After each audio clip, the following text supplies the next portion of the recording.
প্রেম ভক্তি দান, ভক্তি বিনে জগতের নাহিক অবস্থান। আপনি করিব ভক্ত ভাব অঙ্গীকার, আপনি আচরি ভক্তি শিখাবো এবার। কত সুন্দর কথা। আমরা দেখলাম সত্য, ত্রেতা, দাপর তিন যুগে ভগবান বিভিন্ন রূপে আসলেন এবং সেই সব রূপে তিনি কি করলেন না, দুষ্টের দমন এবং শিষ্টের পালন করলেন। নিজে হাতে বহু দুষ্টকে বধ করলেন, কিন্তু তারপরেও ভগবান দেখছেন যে কাউকে শাসন করেও শিক্ষা দেওয়া যাচ্ছে না, শাসনের দ্বারা শিক্ষা লাভ হয় না। এটা ভগবান খুব ভালো করে বুঝলেন। আমি শাসন করলাম, দণ্ড দিলাম, কিন্তু তাতে তার শিক্ষা হলো না, ভিতরে তার ক্ষোভ থেকে যায়, তাই না? আমি একজনকে শাসন করলাম, বকলাম, মারলাম, গালাগালি করলাম বা লাঠি দিয়ে মারলাম, কিন্তু তাতে কি সে কি বুঝলো? সে কিন্তু বুঝলো না। সে কিন্তু আমার উপর আরেকটু বেশি রাগান্বিত হয়ে থাকলো যে আমাকে বকেছে, মেরেছে, তাই না? হ্যাঁ, তাই ভগবান করলেন কি, তাই বলে চিরকাল নাহি করি প্রেম ভক্তি দান। ভগবান দেখলেন এদেরকে কি করে শাসন করা যায়। দণ্ড দ্বারা তো দণ্ড দিয়ে শাসন করে এদেরকে শুধরানো গেল না, তাই তিনি কি করলেন, এবার প্রেম দিয়ে তিনি শাসন করতে শুরু করলেন। প্রেম দ্বারা, ভালোবাসার দ্বারা। ছেলে পেলেকেও মানুষ করতে হয় প্রেমের দ্বারা, চোখের ইশারায় মানুষ করতে হয়। ছেলে একটা অন্যায় করেছে, দেখা গেল পিতামাতা তাকে বেত্রাঘাত না করে, দেখা গেল পিতামাতা অনশনে চলে গেল, তুমি এই অন্যায়টা করেছিস, ঠিক আছে যা, আমি খাবো না আজকে, তো খাওয়া দাওয়া ছেড়ে দিল, বা মা কাঁদতে বসে গেল। দ্বিতীয় দিন কিন্তু ছেলের সেই অপরাধটা করতে খারাপ লাগবে, আমার মা কেঁদেছে, আমার মা খায়নি। ঠিক এই প্রথাটাই, এই জিনিসটাই ভগবান গ্রহণ করলেন, এই জিনিসটা যে প্রেমের দ্বারা এইবার আমাকে শুধরাতে হবে। তাই বলছে চিরকাল নাহি করি প্রেম ভক্তি দান, ভক্তি বিনে জগতের নাহিক অবস্থান, আপনি করিব ভক্তভাব অঙ্গীকার। মানে মায়ের মতন পরিচর্যার দায়িত্ব নিলেন মা। ভগবানের যে পুরুষ আকারটা ছিল, যে পুরুষ আকার নিয়ে তিনি যে রয়েছেন, তিনি তো পরম পুরুষ। সেই ভাবটাকে ত্যাগ করে একটা নারী ভাব গ্রহণ করলেন, মাতৃভাব গ্রহণ করলেন। হ্যাঁ, আপনি আচরি ভক্তভাব অঙ্গীকার। এইবার তিনি কি করেন, জগৎকে পরিচর্যা করছেন। আমার গুরুদেবেরও সেই একই কাজ। গুরুদেব যে শুধু বেটা ছেলে বা পুরুষ তা নয় বাবা, মাতা তিনি, পিতা তিনি, বন্ধু আর গুরু, সব রকম তাকে ভাবা যাবে। তিনিই মাতা, তিনিই পিতা। গুরুদেব তো আমাদের গুরুদেব যে শুধু আমাদেরকে, আমরা যে শুধু গুরু সেবা করি তা নয়, গুরুদেব আমাদেরকে সেবা করেন, সেটা আমরা উপলব্ধি করতে পারি না। একটা সন্তান কি বুঝতে পারে যে একটা সন্তানকে আমরা কত সেবা করি? কথাটা বুঝবে। একটা সন্তান যখন ভূমিষ্ঠ হলো, গর্ভ থেকেই তার মা তাকে সেবা করছে। ভূমিষ্ঠ হওয়ার পর মা তাকে সেবা করছে, কিন্তু তার মল মূত্র পরিষ্কার করা, তাকে খাওয়ানো, তাকে শোয়ানো, সমস্ত কাজ কিন্তু মা করছে। বড় হচ্ছে, তাকে স্নান করিয়ে দিচ্ছে, তাই না? খেতে দিচ্ছে, তার খাবার থালাটা পরিষ্কার করছে, এটাও পরিষ্কার করছে। মা তো আমার গুরু, পিতা তো আমার গুরু। কথাটা বুঝো, পিতা মাতা আমার গুরুজন, কিন্তু সে আমার পিতা মাতা আমার উচ্ছিষ্টটাও পরিষ্কার করছে না? তার কিন্তু সেটা কি সন্তান বা আমরা বুঝতে পারি? আমরা মনে করছি আমরা পিতা মাতার একটু সেবা করলাম, একটু জল এনে দিলাম, একটুখানি কাপড়টা মেলে দিলাম, হ্যাঁ, তাই আমরা বিরক্ত হয়ে যাচ্ছি। কিন্তু আমার যে পরম গুরু পিতামাতা, সে যে আমাকে সেবা করে, সেটা আমরা বুঝতেই পারি না। ঠিক সেইভাবে আমার ঈশ্বর, তিনিও কিন্তু সারাদিন আমাদের সেবা করছেন। কথাটা বুঝবে। আমরা ঠাকুরের জন্য একটু ফুল তুলতে যাচ্ছি, একটু চন্দন ঘষছি, কি দিয়ে কি হচ্ছে, আমরা মানে কত কিছু করে ফেলেছি ভগবানের জন্য, এরকম মনে করছি। কিন্তু যে ভগবান যে 24 ঘন্টা আমাদের জন্য সেবা করছেন, তার যে বিশ্রামের সময় নেই, তিনি দিন রাত আমাদের সেবা করছে। এই যে আমাদের মুখের আহারটা কে সৃষ্টি করছে বলো? ভগবান সৃষ্টি করছে। তুমি তো ফুল কটা সকালবেলায় গিয়ে তুলে নিয়ে আসলে, তাও যদি নিজের গাছে তুলতে তো কথা ছিল না, গাছটা জল লাগালেও না, গাছটার পরিচর্যাও করলে না, গাছটার এক ঘটি জলও ঢেলে দিলে না গাছটার গোড়ায়, সকালবেলা গিয়ে ওর গাছ থেকে তুলে নিয়ে চলে আসলে, তাতেই তুমি অনেক কিছু করে ফেলেছো, ফুল তুলেছি। কিন্তু সারা রাত ধরে ভগবান ফুলগুলো ফুটিয়েছে। যেই ফুলগুলো এনে তুমি ভগবানের চরণে দিচ্ছ, সারা রাত ধরে ভগবান সেই ফুলগুলো সৃষ্টি করেছে। এটা কি একবারে মাথায় আসে? তাহলে ব্যাপারটা বোঝো, ঈশ্বর আমাদেরকে সেবা করেন। আমরা ঈশ্বরের কতটুকু সেবা করি? কিন্তু ঈশ্বর আমাদেরকে অনেক সেবা করেন। আমরা পিতামাতার সেবা করতে পারি না, পিতামাতা আমাদেরকে সেবা করেন। গুরু তদ্রূপ আমাদেরকে সেবা করেন, কিন্তু আমরা গুরু সেবাটা বুঝতে পারি না। আমরা যদি গুরুকে কিছু করি, মনে করি অনেক কিছু করলাম বুঝি। এই হচ্ছে আমাদের ভুল। আমাদেরকে বুঝতে হবে যে আমরা কতটুকু করছি আর সে আমাদের জন্য কতটা করছে। জীবেরও নিস্তার লাগি নন্দ সুত হরি, জগতে প্রকাশ হইলেন গুরু রূপ ধরি। ভগবান স্বয়ং গুরু রূপ ধরে আবির্ভূত হচ্ছেন জগতে। এই যে গুরুদেব, এটা বুঝে নাও, এই যে গুরুদেব, গুরুকরণ, আজকাল অনেক জায়গায় একটা ফ্যাশন হয়েছে যে গুরু নেব কেন, গুরু কেন করব, দীক্ষা কেন নেব? আমি ভগবানকে তো ভালোবাসি, মাকে সেবা করি, বাবাকে সেবা করি, আমি রাধারানীকে ডাকি, আমি তারা মাকে ডাকি, আমি কালী পুজো করি, কি আমি লোকনাথ বাবার সেবা করি, হ্যাঁ, আমি ভগবানকে ভালোবাসি, আমার বাড়িতে সবই আছে। তা ঠিক আছে, আমি ফালতু গুরু কেন করতে যাব? কেন একজনকে বাবা ডাকতে যাব? কেন একজনকে মা ডাকতে যাব? তারপরে ধরো টুকটাক কিছু ভুল ভ্রান্তি বা ভণ্ডামির কথাও কানে আসে। অনেক সময় অনেক রকম দু একটা আজে বাজে কথাও কানে চলে আসে গুরুদেবদের নামে, ব্রাহ্মণদের নামে। তখন পুরো গুরুদেবগুলোর নামে বা পুরো ব্রাহ্মণগুলোর নামে একটা অভক্তি চলে আসে মানুষের মনের মধ্যে। বুঝতে পারছো কথাটা? যে বিভিন্ন কারণে মানুষ গুরু টুরু নিতে হবে না বলে আমাদের সমাজের 1% দীক্ষা নিচ্ছে না। খুব খোঁজ করে দেখবা, আমাদের সমাজের 1% দীক্ষা নিচ্ছে না। তাদের যুক্তিতে তারা যা করছে ঠিক আছে, আমি বুঝে নিলাম, কিন্তু এবার আমার একটা যুক্তি আছে, যেটা শাস্ত্রীয় যুক্তি। সেটা কি?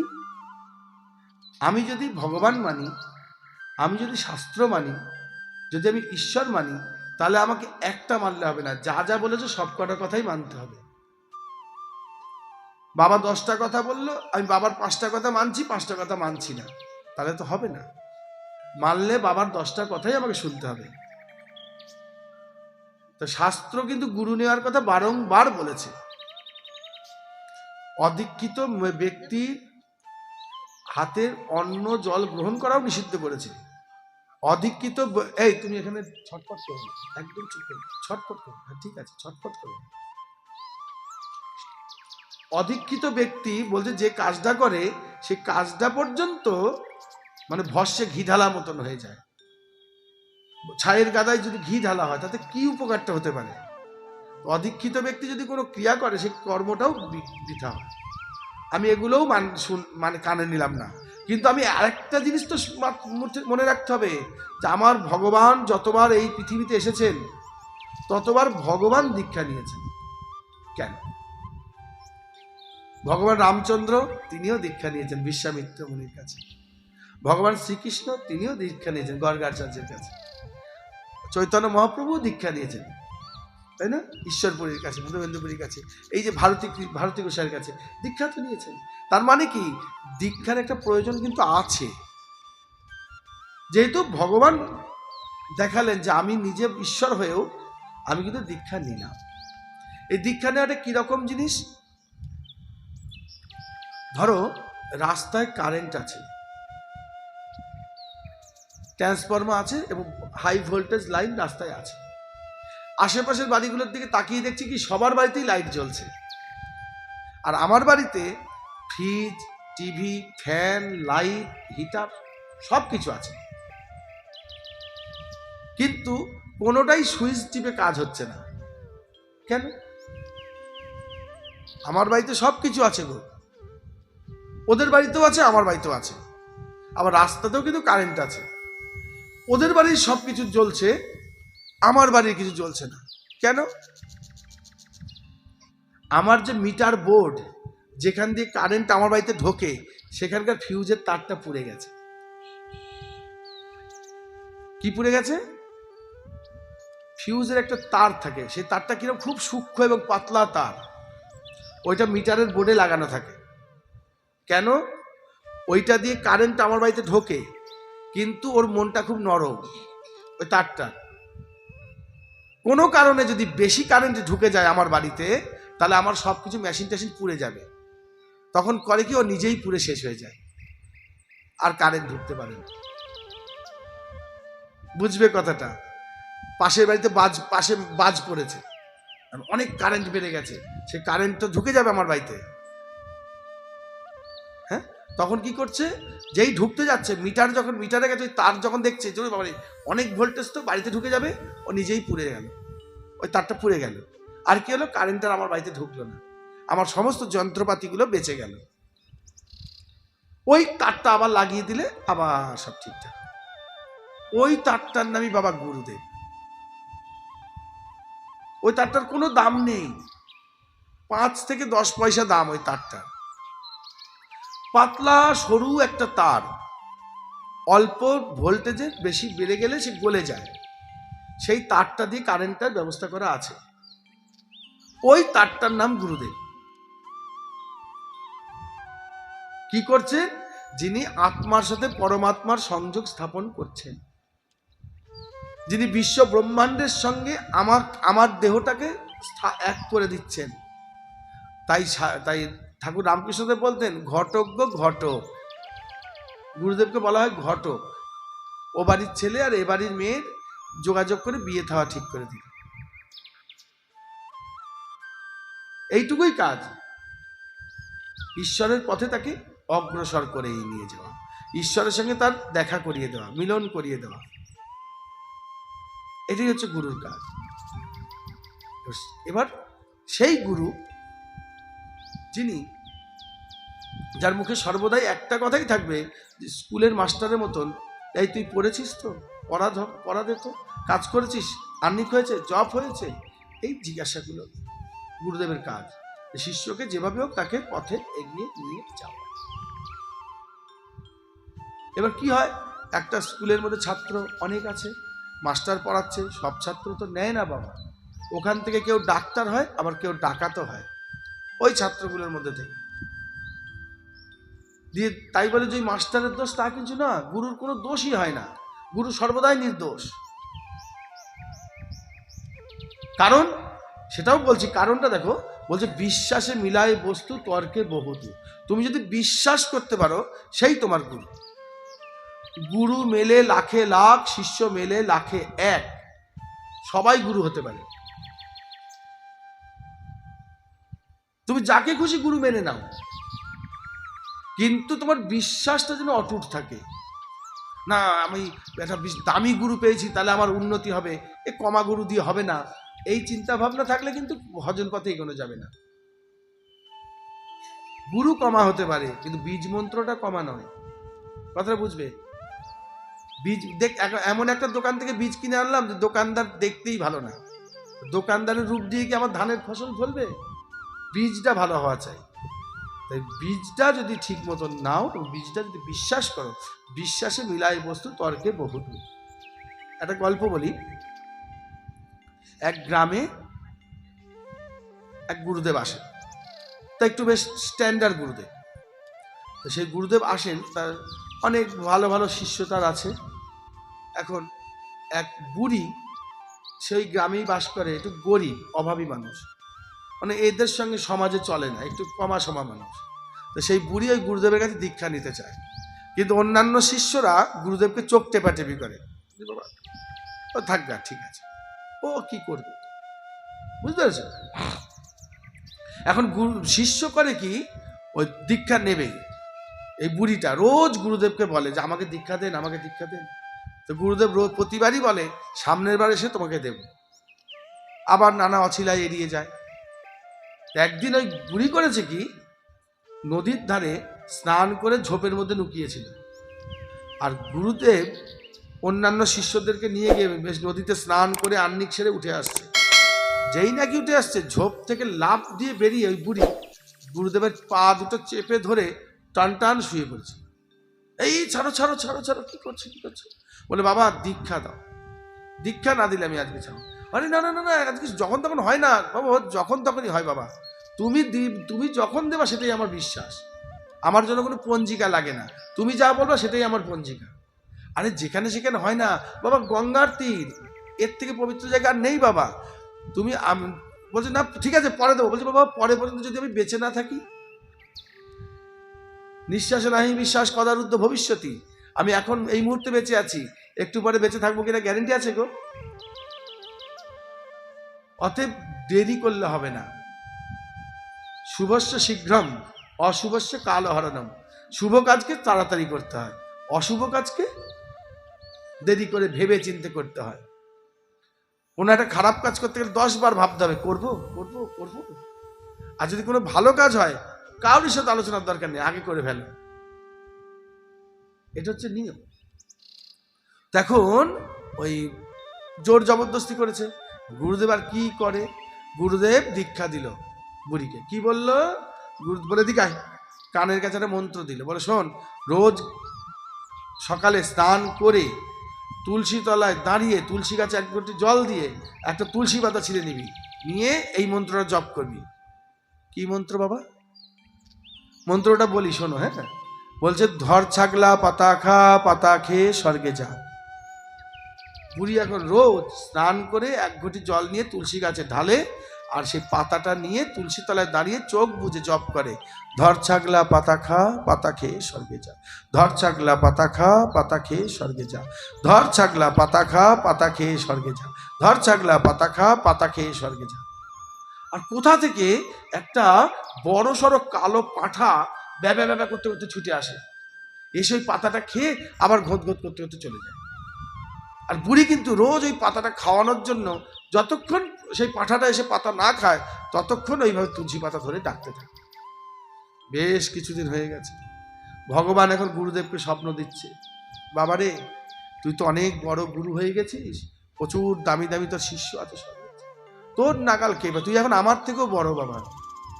তবে বাবা তুই যা করলি করলি, আমি তো তোর কোনো ক্ষতি করিনি বাবা, তুই আমাকে এরকম বাঁশ দিলি কেন? গুরুদেব স্বপ্ন, কি হয়েছে বাবা? ভগবানকে বলছে কি হয়েছে প্রভু? বলছে তুই, আমি তো কত রূপে জগতে কতভাবে গেছি, কত নাম জগতে, আমার নামের কি অভাব ছিল বাবা? আমাকে পাঁঠা বানিয়ে দিলি তুই। ওই বুড়িকে এমন একটা মন্ত্র দিলি যে ধর ছাগলা পাতা খা, পাতা খেয়ে স্বর্গে যা। আর বুড়ির বিশ্বাসের জন্য রোজ আমাকে একটা পাঁঠার রূপ ধারণ করে গিয়ে ওই পাতাটা খেয়ে আসতে হবে। তোর কত কি ক্ষতি করেছিলাম আমি, তুই আমাকে এই নামের উপহার দিলি। গুরুদেবের তো ঘুম ভেঙে গেছে, লাফ দিয়ে উঠে পড়েছে। কতক্ষণ সকাল হবে, ছুটতে ছুটতে সেই গ্রামে গেছে। বুড়িকে বলছে যে ঠিক আছে দাঁড়াও, তোমাকে আর এই মন্ত্র জপ করতে হবে না, এই মন্ত্র সিদ্ধ হয়ে গেছে, এবার পরের মন্ত্র নাও। বলে তখন বুড়িকে গোপাল মন্ত্র দীক্ষা দিয়ে আসলো। তাহলে দেখো, গুরুদেব তো এখানে ভণ্ডামি করেছিল, ব্যাপারটা বুঝে, গুরুর বিচার করলে হবে না, গুরুদেব ভণ্ডামি করেছে, কিন্তু শিষ্য তো পাশ করে গেছে। ব্যাপারটা বুঝতে পেলেন তো? তো ভক্তি আর বিশ্বাসের দ্বারা এমনও হতে পারে গুরুদেব পড়ে থাকলো, শিষ্য উদ্ধার হয়ে গেল, হতেই পারে। যার যার কর্ম সে ভোগ করবে। গুরুদেব সাঁতার জানে, শিষ্যরা সাঁতার জানে না, তাই গুরুদেবকে সবাইকে নামিয়েছে জলে, যে বাবারে সাঁতারটা শেখ, চ ওপারে যাবে। এখন প্রত্যেকটা শিষ্যকে কি করতে হবে? গুরুদেবের কাছ থেকে সাঁতারটা শিখে পার হতে হবে। এবার শিষ্যরা মনে করছে কি, না না তা করবো কি করতে, গুরুদেব যখন করেছি গুরুদেবের ঘাড়ে উঠে পড়ি। সবাই মিলে গুরুদেবকে চেপে ধরেছে, বাবা আপনি পার করে দেন। কোনো বাপের ক্ষমতা নেই এই ভব সংসার কেউ কাউকে পার করে দিতে পারবে, কোনো গুরু পারবে না, কোনো ভগবান পারবে, কোনো দেবতা পারবে না তোমাকে এই ভব সংসার থেকে পার করে দিতে। এটা মনে রাখতে হবে, তোমার কর্মই তোমাকে একমাত্র ভগবান এই ভব সমুদ্র পার করতে পারে। তাই তোমাকে সাঁতার শিখতে হবে। জলে নেমেছো, সাঁতার শেখো, সাঁতার শেখো। আর জগতে যে এসেছি, জগতের মূল কাজটা কি আমাকে একবার জানতে হবে। আমি কেন এলাম, আমি পৃথিবীতে কেন এসেছি। চৈতন্য চৈতামৃতে ভগবান বলছেন, কৃষ্ণ ভজিবার তরে সংসারে আইনু, মিছে মায়ায় বদ্ধ হয়ে বৃক্ষ সম হই। আমরা কিন্তু কৃষ্ণ ভজনা করার জন্য এসেছি। তাহলে আমাদের কৃষ্ণ ভজনা করতে হবে। আর কৃষ্ণ ভজনা করতে গেলে কি করতে হবে, কিসের প্রয়োজন? একমাত্র প্রেম আর ভক্তির প্রয়োজন। আর সেই প্রেম ভক্তি কিসের দ্বারা জাগ্রত হয়? গুরু প্রদত্ত বীজ গ্রহণ করতে হবে, আর কর্মের ওপর নিষ্ঠা রাখতে হবে, কর্মের ওপর নিষ্ঠা রাখতে হবে। কাজ না করে কেউ যদি বসে থাকে, তার মধ্যে প্রেম ভক্তি আসবে না। বলছে অলস মস্তিষ্ক শয়তানের বাসা। যে খালি লোককে জ্ঞান দিয়ে বেড়ায়, নিজে কর্ম করে না, তার মধ্যে কখনোই প্রেম ভক্তি আসতে পারে না, সে যত বড়ই সাধু হোক আর বৈষ্ণব। কারণ বৈষ্ণব চিনতে পারে দেবেন্দ্রনা শকতি, মানে বৈষ্ণবকে চেনা যায় না বাবা। বৈষ্ণব দু প্রকারের হয়, একটা আভরণে বৈষ্ণব, একটা আচরণে বৈষ্ণব। একটা আভরণে বৈষ্ণব, একটা আচরণে বৈষ্ণব। আভরণে বৈষ্ণব কোনটা? যেই বৈষ্ণব আমরা দেখি, মালা আছে, তিলক আছে, টিকি আছে, ভেগ ধরেছে, বিভিন্নভাবে ভজনা করছে, হরিনাম করছে, ভিক্ষা শিক্ষা করছে, মাধুকরী করছে, বৈষ্ণব। অবশ্যই তারা সে বৈষ্ণব, কিন্তু এটা আভরণের বৈষ্ণব হলো। আচরণটা তো আপনাকে ফলো করলাম না আমরা। আবার এমন লোক আছে, তার হয়তো এগুলো কিছুই নেই, কিন্তু আচরণে সে বৈষ্ণব, তুমি তাকে চিনতে পারবে না। সে দেখা যায় শ্মশানেই পড়ে আছে, ছাই ভস্যই পরে, ছেঁড়া কাপড় চোপড় পরে, কি পরে, কি খায়, কোথায় বসে, কোনখানে খায়, অবধূত। নিত্যানন্দ প্রভু ছিল সে অবধূত। ব্যাপারটা বুঝবে, নিত্যানন্দ প্রভু ছিল সে অবধূত, মহাদেব হচ্ছেন অবধূত। এই যে বৈষ্ণবের শিরোমণি মহাদেব, তার কোথায় সেই মালা তিলক অমুক তমুক সাজন পোজক, কোথায়? বাঘছাল পরে আছে, সাপ ঝুলি আছে, মরার খুলিতে খাচ্ছে, শ্মশানে গিয়ে ছাই মাখছে, অথচ বৈষ্ণবের শিরোমণি। এনিকে আচরণে বৈষ্ণব, সর্বত্যাগী। সর্বত্যাগী, যে নিজের কথা না ভেবে সংসারের কথা ভাবে, সেই হচ্ছে বৈষ্ণব। যে নিজের কথা না ভেবে সমাজের কথা ভাবে, সেই হচ্ছে বৈষ্ণব। অনেক তত্ত্ব আছে বাবা, আমরা কি করি, আমরা হয়তো বুঝতে একটু ভুল হয়ে যায় আমাদের অনেক সময়। কেন? মানে এই কারণেই ভুল হয়, মানে চটকদারি জিনিস আমাদের সবসময় একটু ভালো লাগে। বাজারের দেশি ফলটা দেখতে ভালো না, হাইব্রিডটা দেখতে ভালো, আমরা কিনি, কিন্তু তার উপকার গুণটা তো বুঝি না। মোটা চালের ভাত আমরা খেতে পারছি না, মিনিকেট চাল খাচ্ছি, এইটা হচ্ছে স্বভাব। তো আমাদেরকে খেয়াল রাখতে হবে, গুণাগুণ বিচারটা করতে হয়, গুণ বিচারটা করতে হবে, এই হচ্ছে বিষয়, আর কিছু।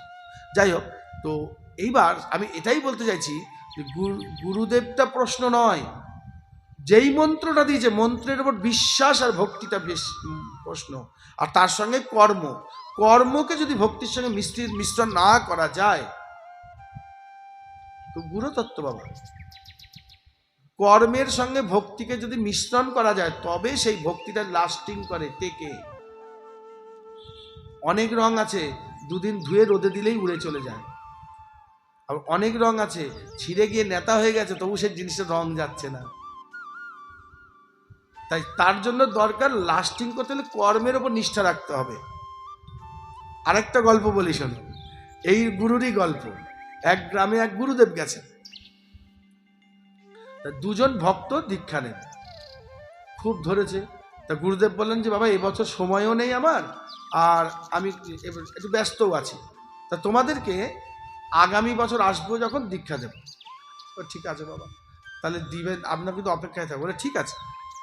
হঠাৎ গুরুদেব করলেন কি, তার ওই ঝোলার মধ্যে কোনো শিষ্য বাড়ি থেকে মানে কটা কলাইয়ের ডাল দিয়েছিল, তো এক মুঠো দু মুঠো কলাইয়ের ডাল নিয়ে ওই দুই ভক্তের হাতে দিল। ভক্তের হাতে, তখনও শিষ্য হয়নি, ভক্তের হাতে দিল যে তোমরা বাবা এই ডালগুলো রক্ষা করো। আমি যখন আসব দ্বিতীয়বার, তখন ওই ডালগুলো আমাকে ফেরত দেবে। আমি দেখব, ওইটা দেখলে আমি বুঝতে পারবো যে দীক্ষা তোমাদের দিতে হবে। ভালো কথা। তো তাদের ওই ভক্ত দুজনের মধ্যে একজন ছিল বড় লোক, বেশ অর্থবান, বিত্তবান। সে করেছে কি, বাড়ি গিয়ে বেশ ন্যাকড়ার পুটুলিতে বেঁধে একটা কোটোর মধ্যে ভরেছে, সেই কোটোটাকে আরেকটা কোটোয় ভরেছে, ওই কোটোটাকে আরেকটা কোটোয় ভরেছে, ভরে বেশ টাইট করে আলমারির মধ্যে, একটা লকারের মধ্যে রেখে দিয়েছে। আর একজন ছিল একেবারেই গরিব অবস্থা, তার কি আলমারিও নেই, ক্যাথা বালিশও নেই, যাচ্ছে তো অবস্থা।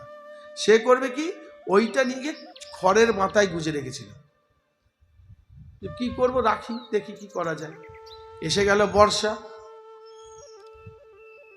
ওগুলো ভিজে গেল।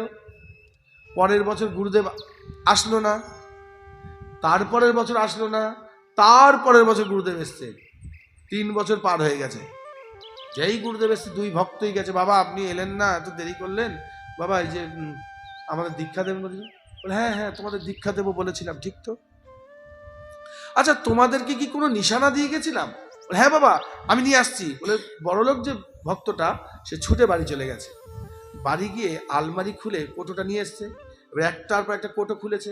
কোটো খুলে যখন ন্যাকড়াটা খুলে সামনে ধরেছে, দেখছে ডাল তো নেই, সব পোকা হয়ে ছাতু হয়ে গেছে। এই দেখেন বাবা, আমি যত্ন করে রেখেছিলাম, সবই তো নষ্ট হয়ে গেছে। আর ওই লোকটা, সে তো মাথা নিচু করে বসে আছে, গরিবটা। এই তোরটা কই? বাবা পরে বলছি বাবা, সবার সামনে বলা যাবে না। ও তো লজ্জা পাচ্ছে। দিজাক লোকজন চলে গেছে, বলে কি হয়েছে বল। বলে বাবা একটু আমার সঙ্গে চলেন। ওর বাড়ি নিয়ে গেছে। বলে বাবা আপনি তো আসেননি, আমি খড়ের মাথায় গুজে রেখেছিলাম, দেখি ট্যাগ গজিয়ে গেছে। কি করবো, তুলসী তলায় ছিটিয়ে দিয়েছিলাম, তুলসী গাছের পাশ দিয়ে। হ্যাঁ, বেশ 10-15টা গাছ হয়েছিল, দিয়ে সে বছর 500 ডাল হয়েছিল। এগুলো দেখলাম যে আপনাকে দেব, আপনি দ্বিতীয়বারও আসলেন না। কি করব, কলপারের নিচের ওই জোলাটার মধ্যে ছিটিয়ে দিয়েছিলাম। ডাল তো থাকবে না ঘরে, নষ্ট হয়ে যাবে তো, ডাল তো বেশি দিন থাকে না।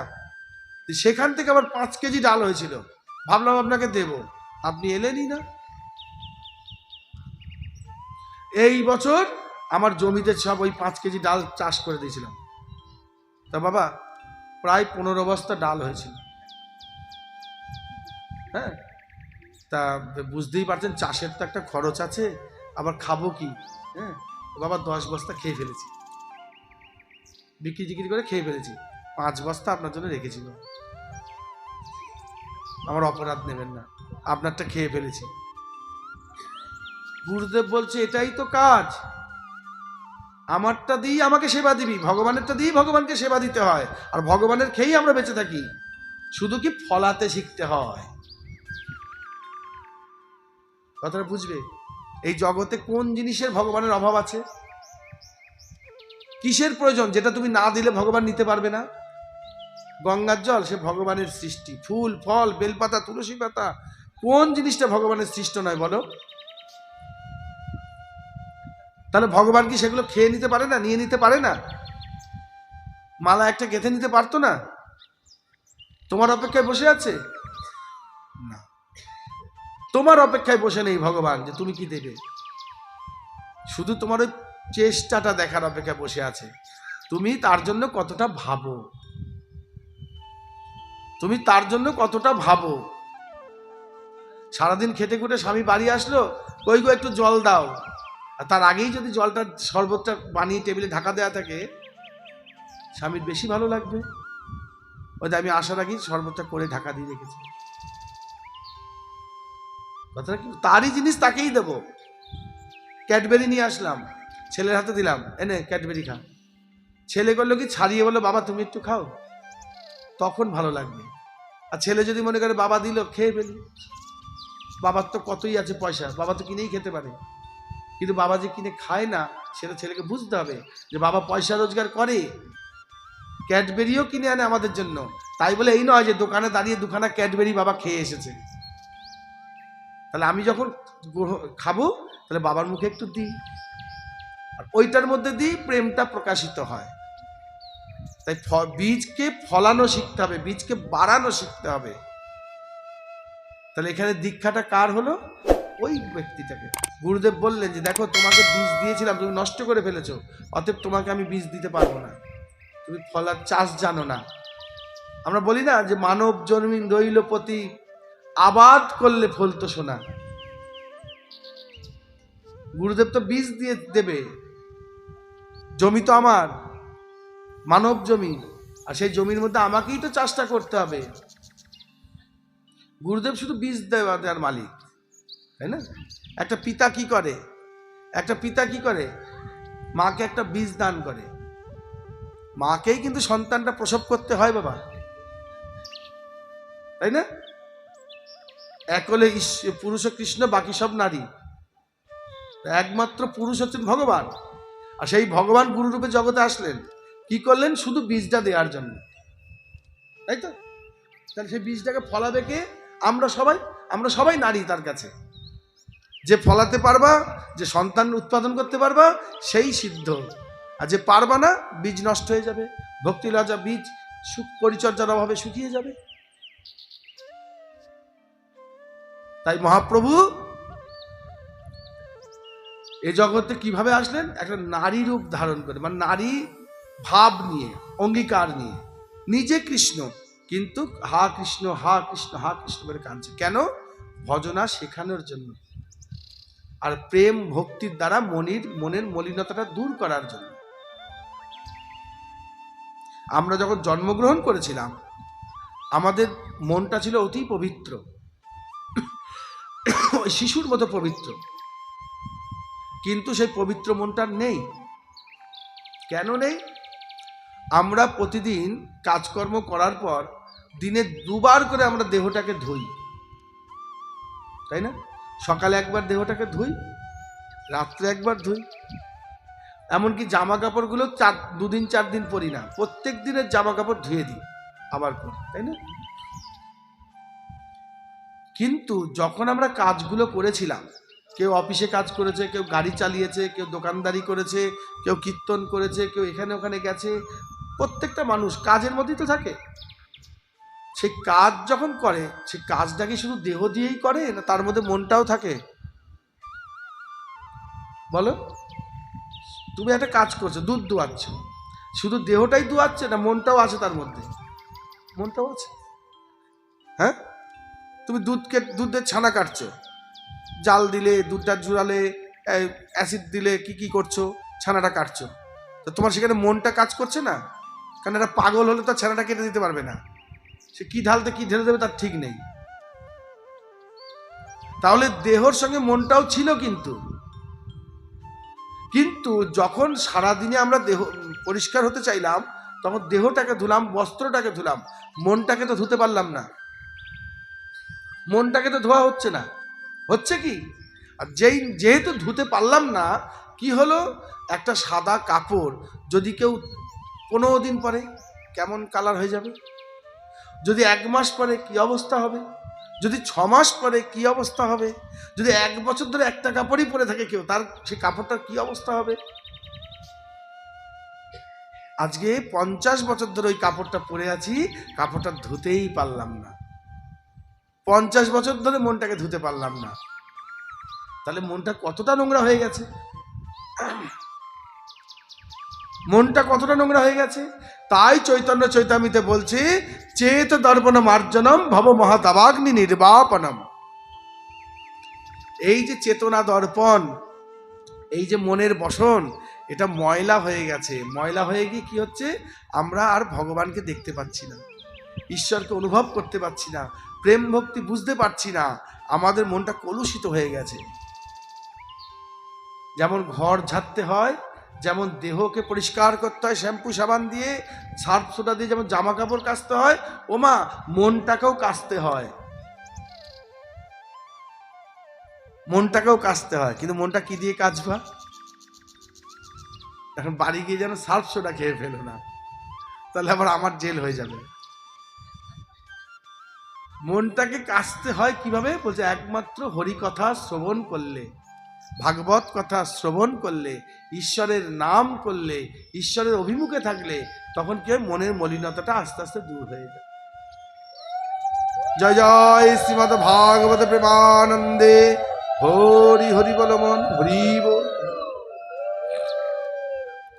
মনটাকে ধুতে হবে, আর যখনই মনটা পরিষ্কার হয়ে যাবে তখন দেখবে ঈশ্বর তোমার কাছেই আছে। ঈশ্বর দূরে কোথাও নেই, ঈশ্বর তোমার কাছেই আছে। কিন্তু মনটা পরিষ্কার নয় বলে বোঝা যাচ্ছে না। আমার হেরিকেনের আলো জ্বলছে, কাঁচটা মুছি না, কোনোদিনই কাঁচটা মুছি না। যেদিন কিনেছি সেদিন থেকেই আলো জ্বলছে, কিন্তু কাঁচটা যে খুলে মুছতে হয় এটা আমি জানলাম না। তাহলে কাঁচটার কি অবস্থা হবে বাবা? হেরিকেন তো এখন ঘরে ঘরে আছে, হয়তো পরে কোথায় জানি না। হ্যাঁ, আগে তো হেরিকেনটা প্রত্যেক দিন একটা ডিউটি ছিল মেয়েদের, তাই না? না না, আগের ডিউটিটা কেমন ছিল? প্রত্যেক দিন 2টো, 2:30, 3টের সময় কি করতে হতো? প্রত্যেকটা মহিলারা হেরিকেনটাকে মুছে রেডি করে দেশলাইটা কাছে রেখে বসে থাকতো সন্ধে নামার আশায়। হেরিকেনটা না, হেরিকেন যাতে কোনো কিছু করার ছিল না, ল্যাম্পও হেরিকেন এই জ্বালিয়েই তো চলতাম, টেবিল ল্যাম্প। হ্যাঁ, এখন কত সুবিধা হয়ে গেছে। তো সেই হেরিকেনের কাঁচ যেমন ময়লা হয়ে যায় না, আমাদের মনটাও এরকম ময়লা হয়ে যায়, এটাকে মুছতে হবে।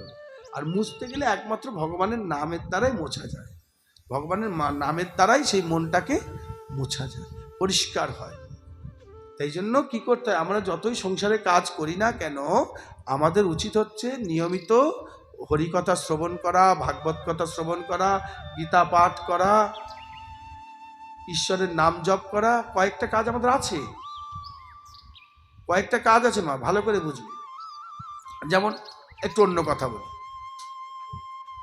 আমরা একটা চরম ভুল করি, সেটা হচ্ছে আমরা রাত জাগি। রাত জাগতে নেই, তাড়াতাড়ি শুতে হয়, আর রাত 3টে 4টের সময় উঠে পড়তে হয়। কেন বলি শুধু, আমাদের যে ব্রেনটা, আমাদের যে মস্তিষ্ক, ব্রেনটা চলছে না। এখন বিজ্ঞানীরা বলছে, এগুলো আগে সাধুরা বলে গেছে, আমাদের এই যে ব্রেনটা সারাদিন চলছে। তোমার মোবাইলটা সারাদিন চলে না? রাত্রে চার্জে বসিয়ে দাও তো মোবাইলটাকে। মোবাইলটা রাতে চার্জে বসাও কি বসাও না? বসাও তো। এই ব্রেনটা রাত্রিবেলায় চার্জ হয়, প্রচুর কারেন্ট লাগে, প্রচুর কারেন্ট লাগে। ব্রেনটা এত কারেন্ট উৎপন্ন হয় আমাদের শরীরে, ব্রেনটাকে চার্জ করতে হয় তবে ব্রেনটা চলে। জেনে রাখো, একদম সত্য কথা। তো এই চার্জের আবার সিস্টেম আছে। আমাদের যে চার্জার মেশিনটা দেওয়া আছে ব্রেনের, যেটা চার্জ হয়, তাকে এমনভাবে সিস্টেম করা আছে, রাত 9টা থেকে রাত 12টা পর্যন্ত, 1টা পর্যন্ত সে ধরো 100% পাওয়ারে চার্জ দেয়। রাত 12টার পর থেকে, রাত 12টা 1টার পর থেকে সে 2 ঘন্টা 0.5% চার্জ দেয়, 50% চার্জ দেয়। তারপর ভোরের দিকে তার চার্জের পাওয়ারটা আরও কমে যায়, কারণ যার চার্জ হয়ে গেছে তো ব্রেন, ভোরের দিকে চার্জের পাওয়ারটা কমে যায়। আর সূর্যোদয়ের পরে চার্জ 10%-এ নেমে আসে। তো কেউ যদি রাত জেগে দিনে 10 ঘন্টা ঘুমায়, রাতের 1 ঘন্টা ঘুমের সময় হয় না। রাত্রে সন্ধ্যা রাতের 1 ঘন্টা ঘুম আর দিনের বেলায় সূর্যোদয়ের পরে 10 ঘন্টা ঘুম এক হয় না। এগুলো আমাদের সাধুরা বলে গেছেন, শাস্ত্রে আছে। এখন বিজ্ঞানীরা বলছে, এখন ডাক্তাররা বলছে, আবিষ্কার করছে। ঘুমাতে যদি হয় তাড়াতাড়ি শুয়ে পড়ো এবং তাড়াতাড়ি উঠে পড়ো। ভোরবেলায় ঘুম হয় না, ওই ঘুমটা হয় অল্প বা পার্সেন্ট, মানে ওই ঘুমে যে চার্জটা হয় খুব অল্প চার্জ হয়। তুমি এদিকে 1 ঘন্টা বাড়াও, ওদিকে 1 ঘন্টা কমিয়ে নাও, সূর্যোদয়ের আগে উঠতে হয়। এটা একটা খুব দামি কথা, মনে রেখো এটা। এটা একটা, এতে থেকে কি হয়, শরীর খুব ভালো থাকে। ব্রেন যত ভালো চলবে, শরীরের তখন অন্যান্য অঙ্গগুলো ভালো চলবে। ব্রেন ঠিক মতো না চললেই তো তখন অন্যান্য অঙ্গগুলো ড্যামেজ হতে থাকে। ভোরবেলায় উঠে প্রথমে মলমূত্র ত্যাগ করতে হয়, দন্ত ধাবন করতে হয় এবং স্নান করতে হয়। হয়ে গেল। তারপরে হচ্ছে ঈশ্বরের উপাসনা করতে হয় খুব ভোরে। ওই সময় ঈশ্বরের উপাসনা টাইম, ওটা ব্রহ্ম মুহূর্ত বলা হয়। ওই সময় সূর্যোদয়ের পূর্বে যদি স্নান করা হয়, সেই স্নানটা হচ্ছে ঋষি স্নান হয়। সূর্যোদয়ের পরে 8টা পর্যন্ত স্নান করলে দেব স্নান হয়। 8টার পরে যে স্নানটা হয় সেটা অসুর স্নান হয়, আসুরিক স্নান হয়। তো ভক্তের উচিত সূর্যোদয়ের পূর্বে স্নান করা। সেইটাই হচ্ছে একমাত্র সাধু গুরু বৈষ্ণব ঋষিদের স্নান। 8টা পর্যন্ত দেবতার স্নান হয়, দেব স্নান। কোনো সমস্যা থাকলে 8টা পর্যন্ত করে দিতে পারো, 8টার মধ্যে স্নানান্নিক পুজো সারতে পারো। কিন্তু 8টার পরে যেটা করা হবে সেটা সম্পূর্ণটা আসুরিক স্নান, আসুরিক জপ, আসুরিক তপ হয়ে যাবে। ঠিক আছে? তো এইবার সকালবেলায় স্নানান্নিক হলো, তুলসী গাছে জল দিতে হয়। এগুলো কিছু কিছু কি আছে বাবা, তুলসী গাছে জল দিতে হয়, তারপর ঠাকুরের ইষ্ট জপ করতে হয়। এই ক্রিয়াটা অবশ্য অবশ্য আমাদের করণীয়। এই কর্মগুলো আমাদের করতে হয়, নালে শুধু শুধুই যে যখন তখন যাই তাই করলে হবে না। যখন তখন ঠাকুরকে ডাকাডাকি বলে না যে হরিনাম সর্বদাই করা যায়, কিন্তু সর্বদায়ের মধ্যেও পার্থক্য আছে। সর্বদায়ের মধ্যে পার্থক্য আছে। সকালবেলার জপ আর দুপুরবেলা ভাত খেয়ে জপ আর সন্ধ্যেবেলার জপ, পার্থক্য আছে বাবা। খাবার পর্যন্ত যত ভালোই খাবার হোক, পেট ভরা শরীরে কিন্তু খাবার ভালো লাগে না। বলে খেতে তাকে দাও যার খিদে আছে, জল তাকে দাও যার পিপাসা আছে। ভরা পেটে জল সে খেতে পারবে না, আর ভরা পেটে ভালো খাবারও তার কাছে ভালো লাগবে না, নিন্দা করবে। তো সকালবেলায় আমাদের শরীরটা থাকে পুরো খালি, যেটা দেবে সেটাই কাজে লাগবে। ঈশ্বরকে চিন্তা করো, কাজে লাগবে। তুমি ওই কি বলে পড়াশোনা করো, সেটাও কাজে লাগবে। এমনকি খাওয়া দাওয়া করো, সকালে পুজো পাঠ সেরে যে খাওয়াটা খাওয়া হবে সেই খাবারটাই সারাদিনে কাজে লাগে। শাস্ত্র এইভাবে ব্যাখ্যা দিয়েছে, বলছে সকালকার খাবার হচ্ছে রাজার মতো খেতে হবে, মানে পেট ভরে যত খাওয়া যায়, যত ভালো মন্দ খাবার হচ্ছে খেয়ে নাও। দুপুরের খাবারটা খেতে বলছে কার মতন, প্রজার মতন, মানে মাঝারি টাইপের খাও। আর রাত্রের খাবারটা কিরকম, ফকিরের মতন, মানে জুটলো কি জুটলো না, জুটলে খাও, না জুটলে খেও না। আর আমরা কি করি, সকালে ব্যস্ত, একটু পাউরুটির টুকরো বা স্ন্যাক্স বা দুটো বিস্কুট দিয়ে দিন কাটিয়ে দিলাম। হ্যাঁ, দুপুরবেলা তো কাজের চাপে অফিসে কাছারি দোকানিতে আছে, টিফিন বাটিতে করে কোনো রকম খেয়ে নিলাম। খাবো তো রাত্রে, রাত্রে একদম কবজি ডুবিয়ে খেয়ে রাত জেগে রাত 2টো 2:30 3টের সময় শুয়ে সকাল 9টা পর্যন্ত ঘুমাচ্ছি। তারপর তো ফোন ঘাঁটা আছেই। আজকে কি হয়েছে, ঘরে ঘরে ক্যান্সার ঢুকে গেছে। আগামী 5 বছরের মধ্যে মরক লেগে যাবে, যা অবস্থা হয়েছে। মানুষ এখনো বুঝতে পারছে না। অতিরিক্ত সার বিষ খেয়ে অ্যান্টিবডি গঠন না হয়ে এইভাবে এমনভাবে মারক রোগ এগিয়ে আসছে না আমাদের। যদি বেঁচে থাকো 5 বছরের মধ্যে দেখবে, তখন বলবে যে আমি বললাম কথাটা। যদি আমিও বেঁচে থাকি দেখবো, না চলে গেলে তো গেলাম। আসছে কিন্তু খুব কঠিন রোগ ঢুকে গেছে, কঠিনভাবে ঢুকে গেছে, আমরা সাবধান হচ্ছি না। যাই হোক, তো আমাদের কিছু ক্রিয়াগুলো কর্মজীবনে কর্মে নিষ্ঠা রাখতে হবে। কর্মে নিষ্ঠা, তাহলে কি হচ্ছে, ভোরবেলায় ওঠাটা একটা কর্মের মধ্যে পড়ে। তো স্নান আন্নি, পুজো পাঠ করা, রান্না বান্না করা, খাওয়া এবং খেতে দেওয়া, এগুলো সমস্ত কিন্তু কর্ম। অলসভাবে বসে থেকে হবে না। তো এই জন্য সর্বদাই আমাদেরকে একটা কথা খেয়াল রাখতে হবে, ভক্তি যেমন করব, ভক্তির সঙ্গে যেন আমাদের কর্ম মিশ্রিত থাকে। জ্ঞান আর ভক্তিকে একসাথে মিশাতে হয়, জ্ঞান আর কর্মকে, তবে ভক্তি উদয় হয়। আকাশে পাখি উঠছে না, পাখির 2টো ডানা থাকে না, একটা ডানা কেটে দাও দেখি পাখিটা উঠতে পারে কিনা। একটা ডানা কাটা পাখি আকাশে উঠতে পারে? পারে না। পাখি কিন্তু ভক্তি, একটা ডানা জ্ঞান, একটা ডানা কর্ম। জ্ঞান আর কর্মকে একসাথে মিশ্রিত ভাবে এগোতে হয়, জ্ঞান আর কর্মকে একসাথে মিশ্রিত এগোতে হয়। আজকে আমরা এই যে এখানে হরিবাসরে বসেছি, এখানে ভাগবত কথা শ্রবণ করব। এই ভাগবত কথা শ্রবণের প্রারম্ভে যে কথাটা আমার একটু বলতে ইচ্ছা করছে, সেটা হচ্ছে এই কলিহত জীবের জন্য মহাপ্রভু যে নাম নিয়ে এসেছিলেন, হরে কৃষ্ণ কৃষ্ণ কৃষ্ণ হরে হরে, হরে রাম রাম রাম হরে হরে। হ্যাঁ, এই নামটার মধ্যে একটা জিনিস একটুখানি ভেবে দেখো তো, এই নামটা কোথায় হয়েছিল না, মহাপ্রভু প্রথমে শ্রীবাসের বাড়িতে এটা আঙ্গিনায় শুরু করেছিলেন। কেন তিনি আর 5 জনের বাড়িতে না করে, নিজের বাড়িতে না করে শ্রীবাসের আঙ্গিনায় করেছিলেন?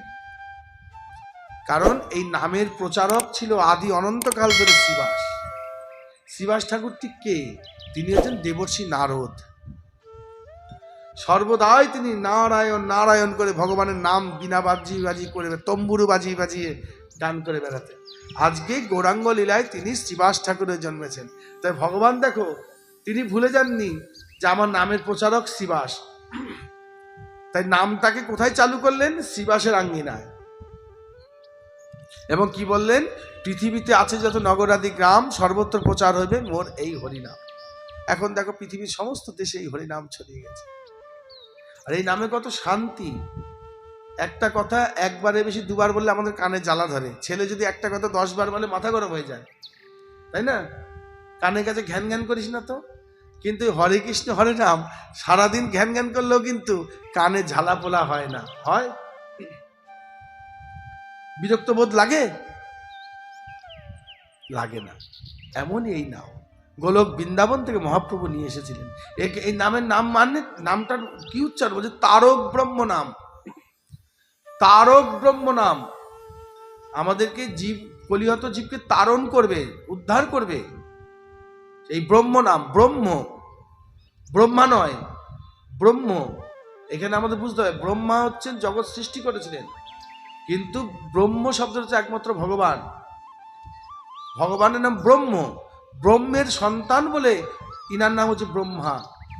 ব্রহ্ম হইতে ব্রহ্মার সৃষ্টি হয়েছিল, ব্রহ্মা হইতে রুদ্রাদির সৃষ্টি হয়েছে, নারদাদি ঋষিগণের সৃষ্টি হয়েছে, সনকাদি মুনিদের সৃষ্টি হয়েছে। ব্রহ্ম হচ্ছেন ভগবান, এই নাম হচ্ছে তার, তারক ব্রহ্ম নাম। আবার এই নামটার মধ্যে দেখো 16 নাম 32 অক্ষর আছে। হ্যাঁ, তার মধ্যে দেখো প্রথম লাইনটা কি বলছে? হরে কৃষ্ণ কৃষ্ণ কৃষ্ণ হরে হরে। দ্বিতীয় লাইনে কি বলছে? হরে রাম রাম রাম হরে হরে। কিন্তু মা, নামে প্রথমে কৃষ্ণ পরে রাম দেখছি, কিন্তু আমাদের যখন এই যুগের হিসাব করি, সত্য তেতা দাপর করি, প্রথমে তো রাম ছিল, তারপর তো কৃষ্ণ, নাকি? হ্যাঁ, সত্য যুগে নারায়ণ বিভিন্ন রূপে আসলেন, বামন আদি অবতার, মৎস্য কুর্ম বরাহ সব হলেন।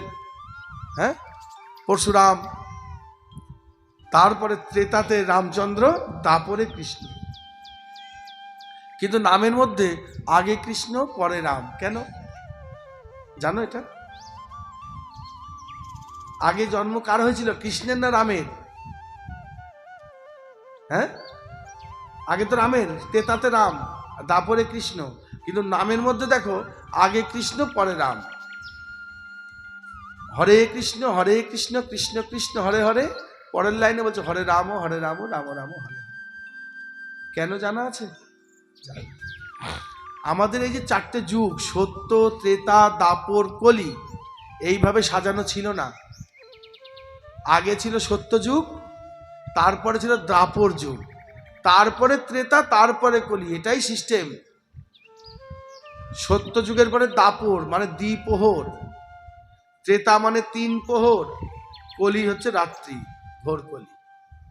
সত্য ত্রেতা নয়, সত্য দাপর ত্রেতা কলি। কিন্তু ভগবান তার ভক্তের ইচ্ছা পূর্ণ করার জন্য, ভক্তবাঞ্ছা কল্পতরু ভগবান ভক্তের ইচ্ছা পূর্ণ করবার জন্য যুগের পরিবর্তন ঘটিয়ে দিয়েছিলেন। তিনি ত্রেতা যুগকে আগে নিয়ে গেছিলেন, দ্বাপর যুগকে পরে নিয়ে এসেছিলেন।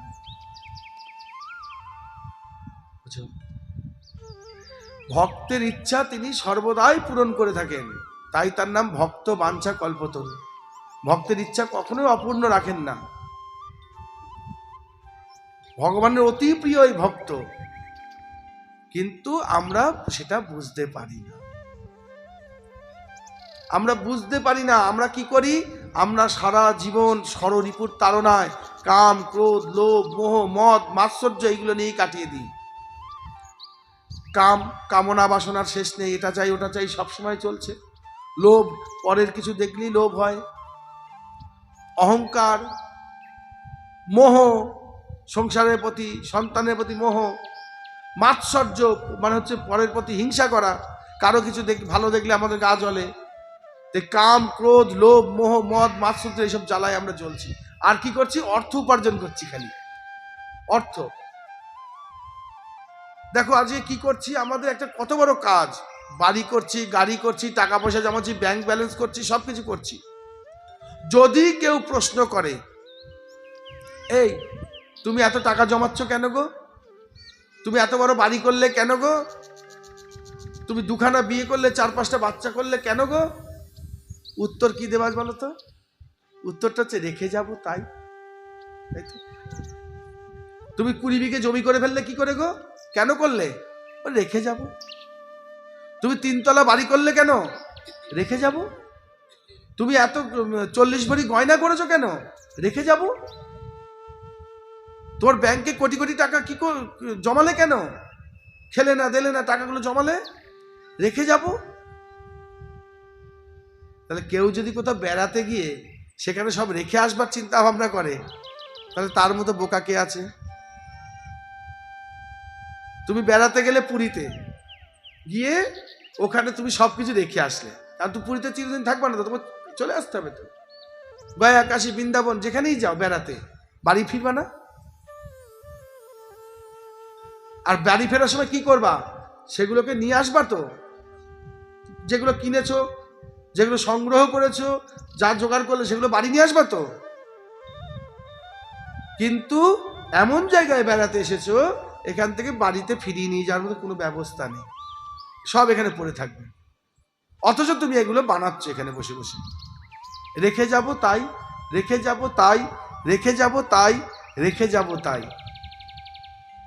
আরে নিয়ে যাবা সেই জন্য কিছু গুছাও। তাই সাধুগুরু বৈষ্ণবরা বলছেন অর্থকে পরমার্থে রূপান্তর করতে হয়।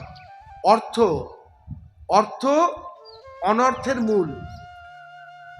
টাকা পয়সা, ধন দৌলত, রূপ যৌবন, সম্পত্তি সব অনর্থ, যদি তাকে পারমার্থিক কাজে না ব্যয় করা হয়।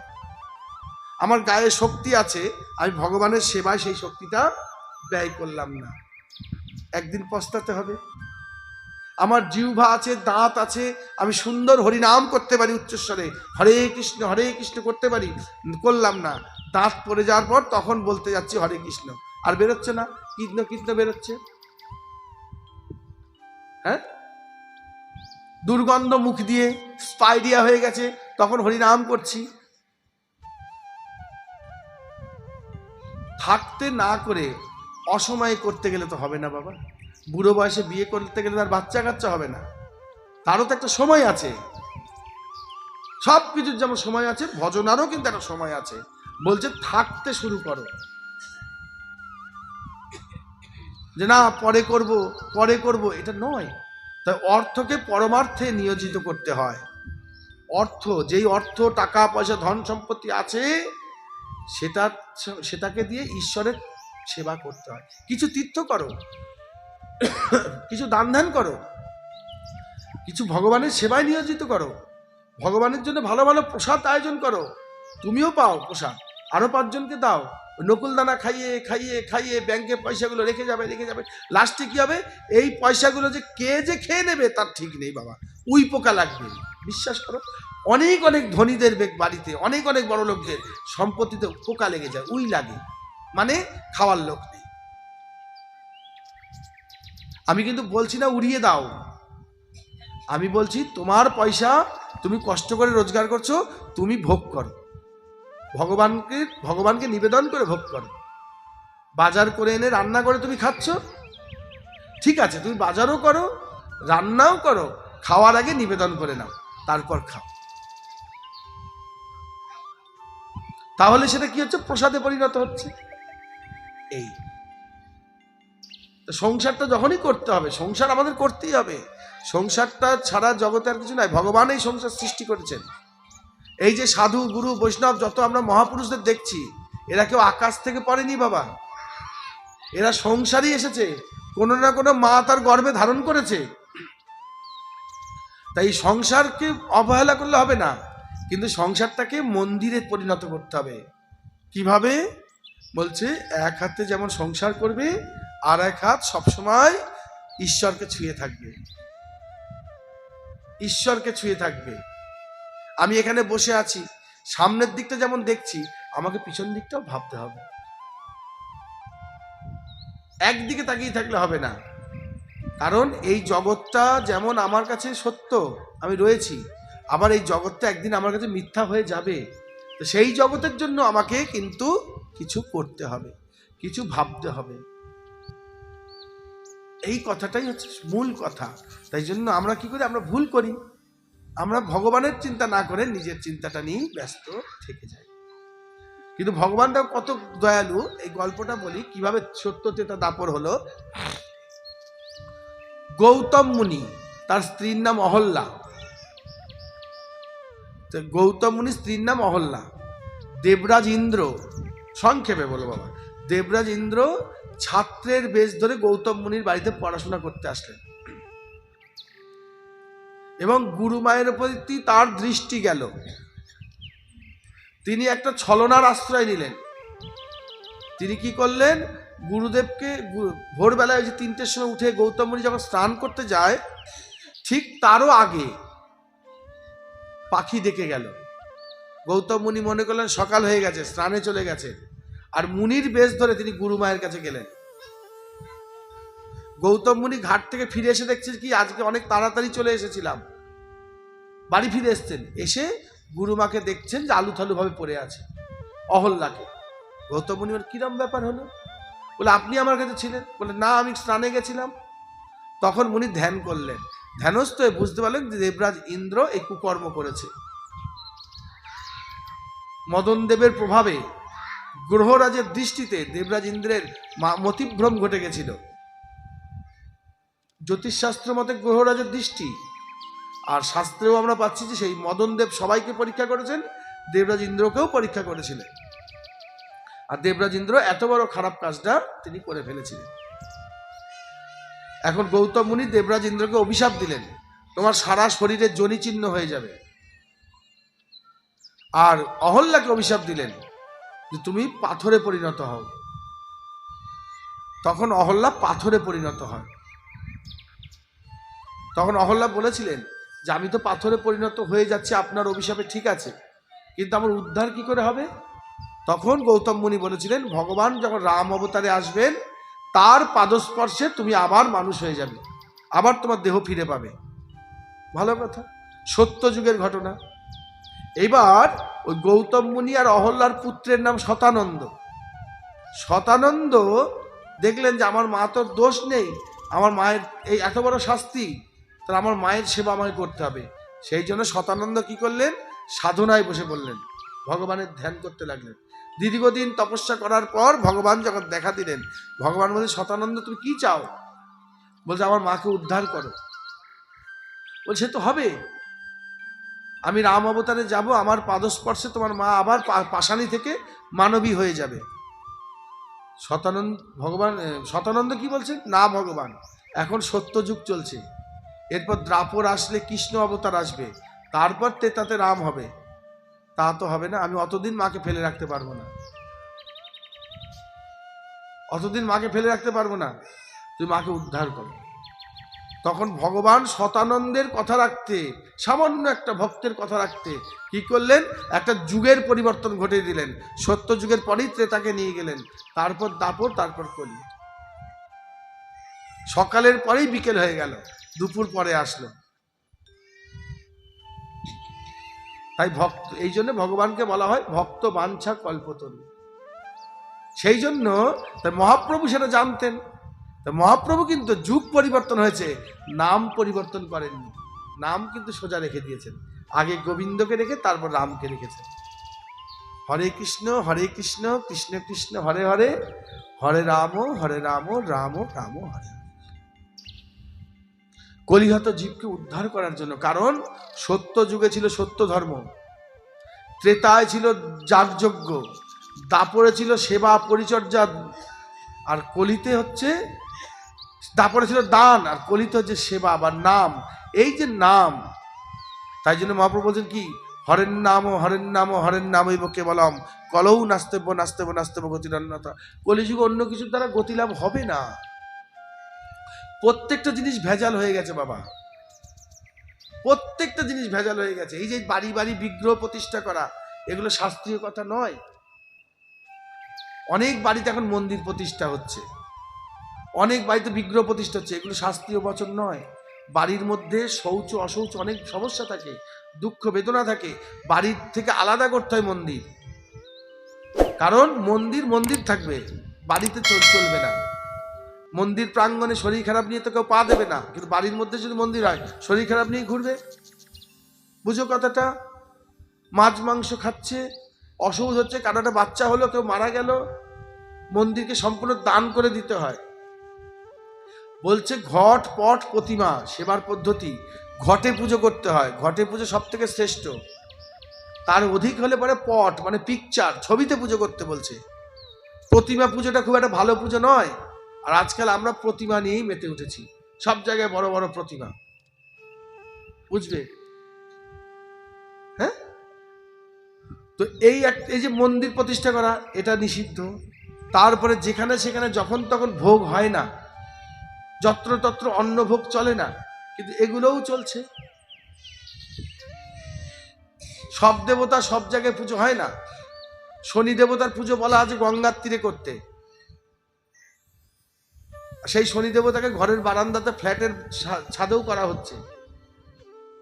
কালী পুজো বাইরের পুজো, ঘরে ঢুকে গেছে। তারা পুজো শ্মশানের পুজো, ঘরে ঢুকে গেছে। বুঝতে পারছো কথাটা? গোপাল সেবা সবার ওইভাবে নয়, গোপালের মা হওয়া তো সোজা জিনিস নয়। আর গোপাল নিয়ে কি আনন্দ চলছে, বিয়ে বাড়িতে গোপাল গিফট দিচ্ছে, গোপালের পিকনিক হচ্ছে, গোপালকে ক্যাডবেরি খাওয়াচ্ছে, ডিম দেওয়া শ্যাম্পু দিয়ে গোপালকে স্নান করাচ্ছে, গোপালকে নিয়ে কাছে শুয়ে পড়ছে, সাজিতে করে গোপাল নিয়ে বেড়াতে যাচ্ছে। চলমান বিগ্রহ নয়, বিগ্রহগুলোকে স্থাপন করে পুজো করতে হয়। তারপর 2 দিন পর 4 দিন পর আর সেবার কেউ থাকছে না, তখন মঠে মন্দিরে দিয়ে আসছে। এদিন গেছিলাম ব্রহ্মানীতলা এক বাড়িতে, এক ঠাকুর বাড়িতে, মোটামুটি 100 খানা গোপাল পড়ে আছে। সে কি করবে, সে কি করবে? ধুলো বালি হয়েই পড়ে আছে। তার সম্ভব 100 খানা গোপালের জামা কাপড় খুলে সাজিয়ে বাজিয়ে স্নান করে পুজো করা? রয়েছে, জল বাতাসে যা পাচ্ছে পাচ্ছে। এরকম যেমন ব্রাহ্মণ ভেজাল হয়ে গেছে, বৈষ্ণব ভেজাল হয়ে গেছে, মন্ত্র ভেজাল হয়ে গেছে, দ্রব্য ভেজাল হয়ে গেছে। মন্ত্র ভেজাল, ব্যাপারটা বুঝবে। মন্ত্রের মধ্যে অনেক হেরফের ঘটিয়ে দিয়েছে অনেকে, অনেক জায়গায় দাড়ি কমা পাল্টে এটা ওটা করে মন্ত্র পাল্টে দিয়েছে। আদি গ্রন্থগুলোকে এখন আর পাওয়া যায় না, আদি গ্রন্থগুলো প্রিন্টিং হচ্ছে না। ব্রিটিশ পিরিয়ডে কিছু গ্রন্থ আমাদের চেঞ্জ করে দিয়েছিল ব্রিটিশরা, মুসলিম পিরিয়ডে কিছু গ্রন্থ আমাদের চেঞ্জ হয়েছে, এগুলো জানতে হবে। অরিজিনাল গ্রন্থগুলো ঠিক মতন পাওয়া যায় না। তারপরে যে ব্রাহ্মণের যে শৌচাচার, যে আচার বিচার, সেরকমভাবে ব্রাহ্মণ পাওয়া যায় না। বৈষ্ণবের যে নিষ্ঠা, সেরকমভাবে বৈষ্ণব পাওয়া যায় না। তারপরে যে দ্রব্য শুদ্ধি মানে কি? আমি ঘি দিয়ে গোপালকে স্নান করাবো, আমাকে একটু ঘি দাও তো, ভালো ঘি। কিচ্ছু লাগবে না, শুধু একটু ভালো ঘি দাও দেখি, পারো নাকি? আজকাল যে গরুর যে আতুরের যে দুধটা আমরা জলে ফেলে দিতাম, সেই দুধটাও এখন জলে ফেলে না, সেটাও বিক্রি হয়ে যায়, আর সেই দুধটাও এর মধ্যে চলে আসে। বিয়ে বাড়ির, অনুষ্ঠান বাড়ির যে ওই রস, মিষ্টির রস, হ্যাঁ, সে কোন জাতের বাড়ি কার বাড়ি ঠিক নেই, সেখানে মাছ মাংস মুরগি কি হয়েছে ঠিক নেই, সেই রস টিন করে বিক্রি হয়ে যায়। আমরাও 2 পয়সার জন্য বিক্রি করে দিই, সেই রসটাই আবার ঘুরে ফিরে এসে গুড় হয়ে এসে মুরগি তৈরি হচ্ছে। ব্যাপারটা বুঝবে। মধুটাও সেই চাক ভাঙা অরিজিনাল মধু পাচ্ছি না। তার ফলে কি দ্রব্য অশুদ্ধ হয়েছে। যেখানে দ্রব্য অশুদ্ধ, মূর্তি অশুদ্ধ, ব্রাহ্মণ অশুদ্ধ, মন্ত্র অশুদ্ধ, সবকিছু অশুদ্ধ হয়ে যাচ্ছে কলিযুগে।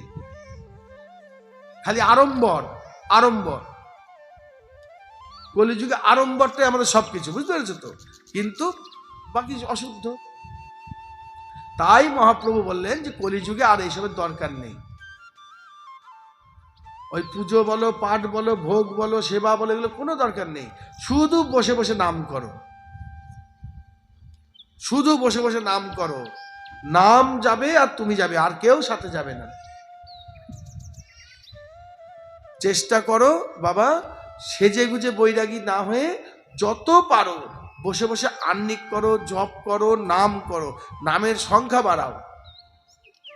5 জায়গায় যাওয়ার থেকে, 5টা জিনিস দেখার থেকে, 5 কথা বলার থেকে নাম বাড়াও। 10খানা বিগ্রহ প্রতিষ্ঠা করে 10খানা বিগ্রহ সেবা করতে গিয়ে সময় নষ্ট না করে নাম বাড়াও। এটাই হচ্ছে কলিযুগের একমাত্র ধর্ম।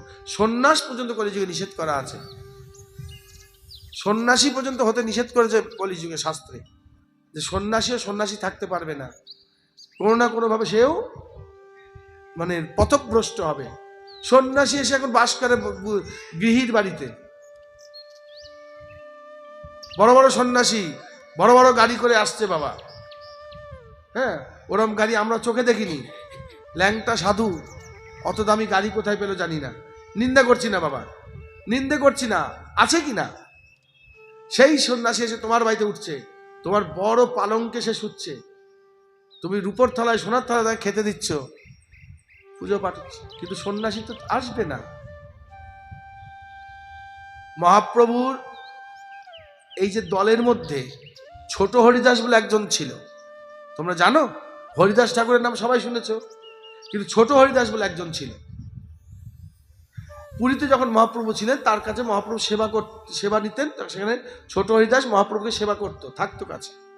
তো মহাপ্রভুর খেতে কষ্ট হবে বলে ভিক্ষার যে কাঁড়া চাল, মানে সেই মোটা মোটা যে চাল ভিক্ষায় পেয়েছে, সেই চাল ছোট হরিদাস করেছিল কি, সার্বভৌম পণ্ডিতের বিধবা বোন সাটির মা তার কাছে কি পাল্টে নিয়ে এসেছিল ওই ছোট হরিদাস গিয়ে, এনে সেই রান্না হয়েছে। মহাপ্রভু খেতে গিয়ে দেখছি এত সুন্দর চাল কোথায় পাওয়া গেল, বলছে যে তুমি আমাকে যে আজকে অন্ন পরিবেশন করেছো, এত সুন্দর অন্ন তুমি কোথায় পেলে? মহাপ্রভু তো ভিক্ষার চাল খাওয়া অভ্যাস, অত দামি চাল খাওয়া অভ্যাস নেই বাবা, বুঝতে পেরেছ? নিত্যানন্দ প্রভু কিন্তু দামি চাল খেতেন, নিত্যানন্দ প্রভু গৃহী ছিলেন, নিত্যানন্দ প্রভু আমাদের জন্য গৃহস্থদের দীক্ষা দেওয়ার জন্য তিনি ছিলেন, আমাদের উদ্ধার।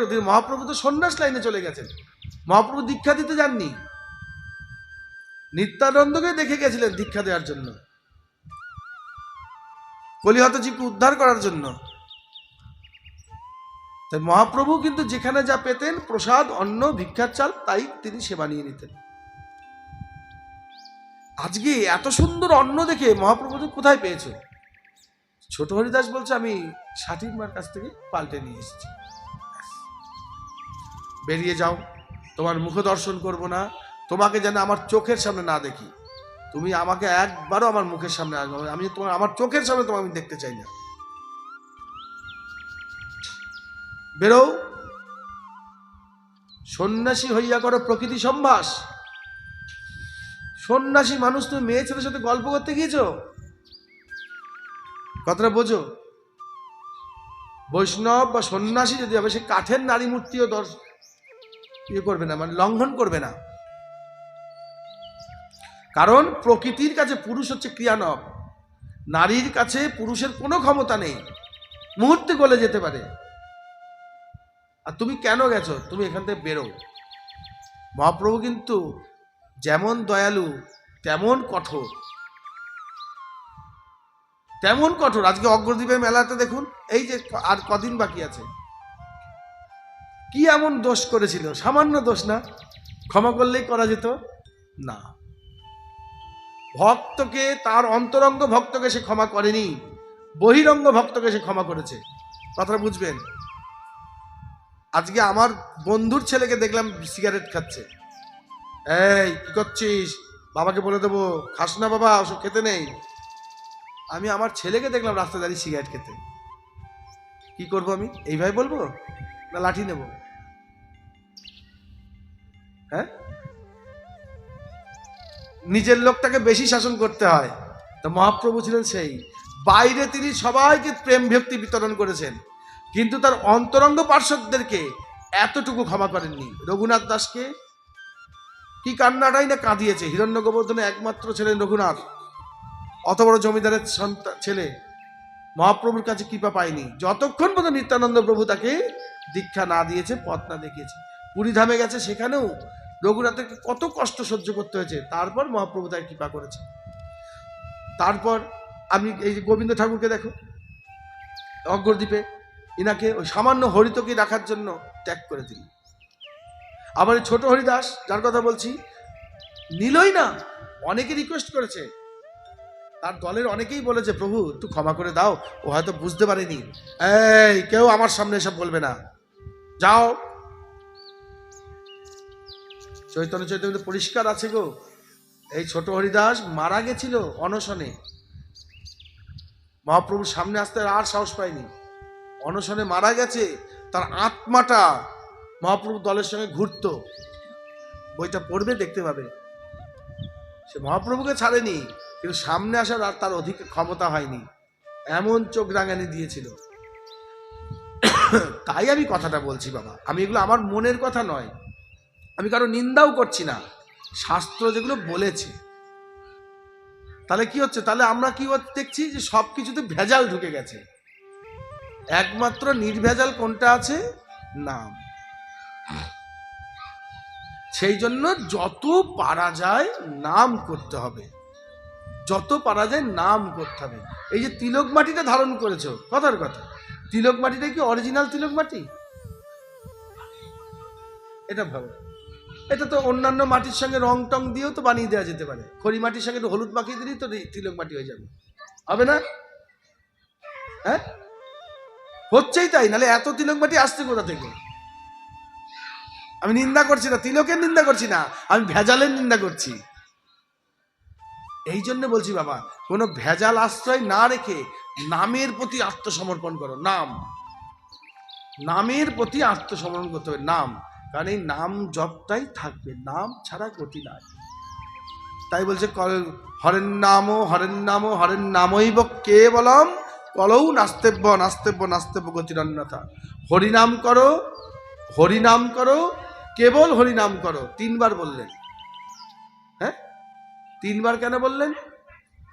হরেন নামৈব হরেন নামৈব হরেন নামৈব কেবলম, তিনবার বললেন। একবারই তো বলতে পারতেন হরেন নামৈব কেবলম, তিনবার বললেন কেন?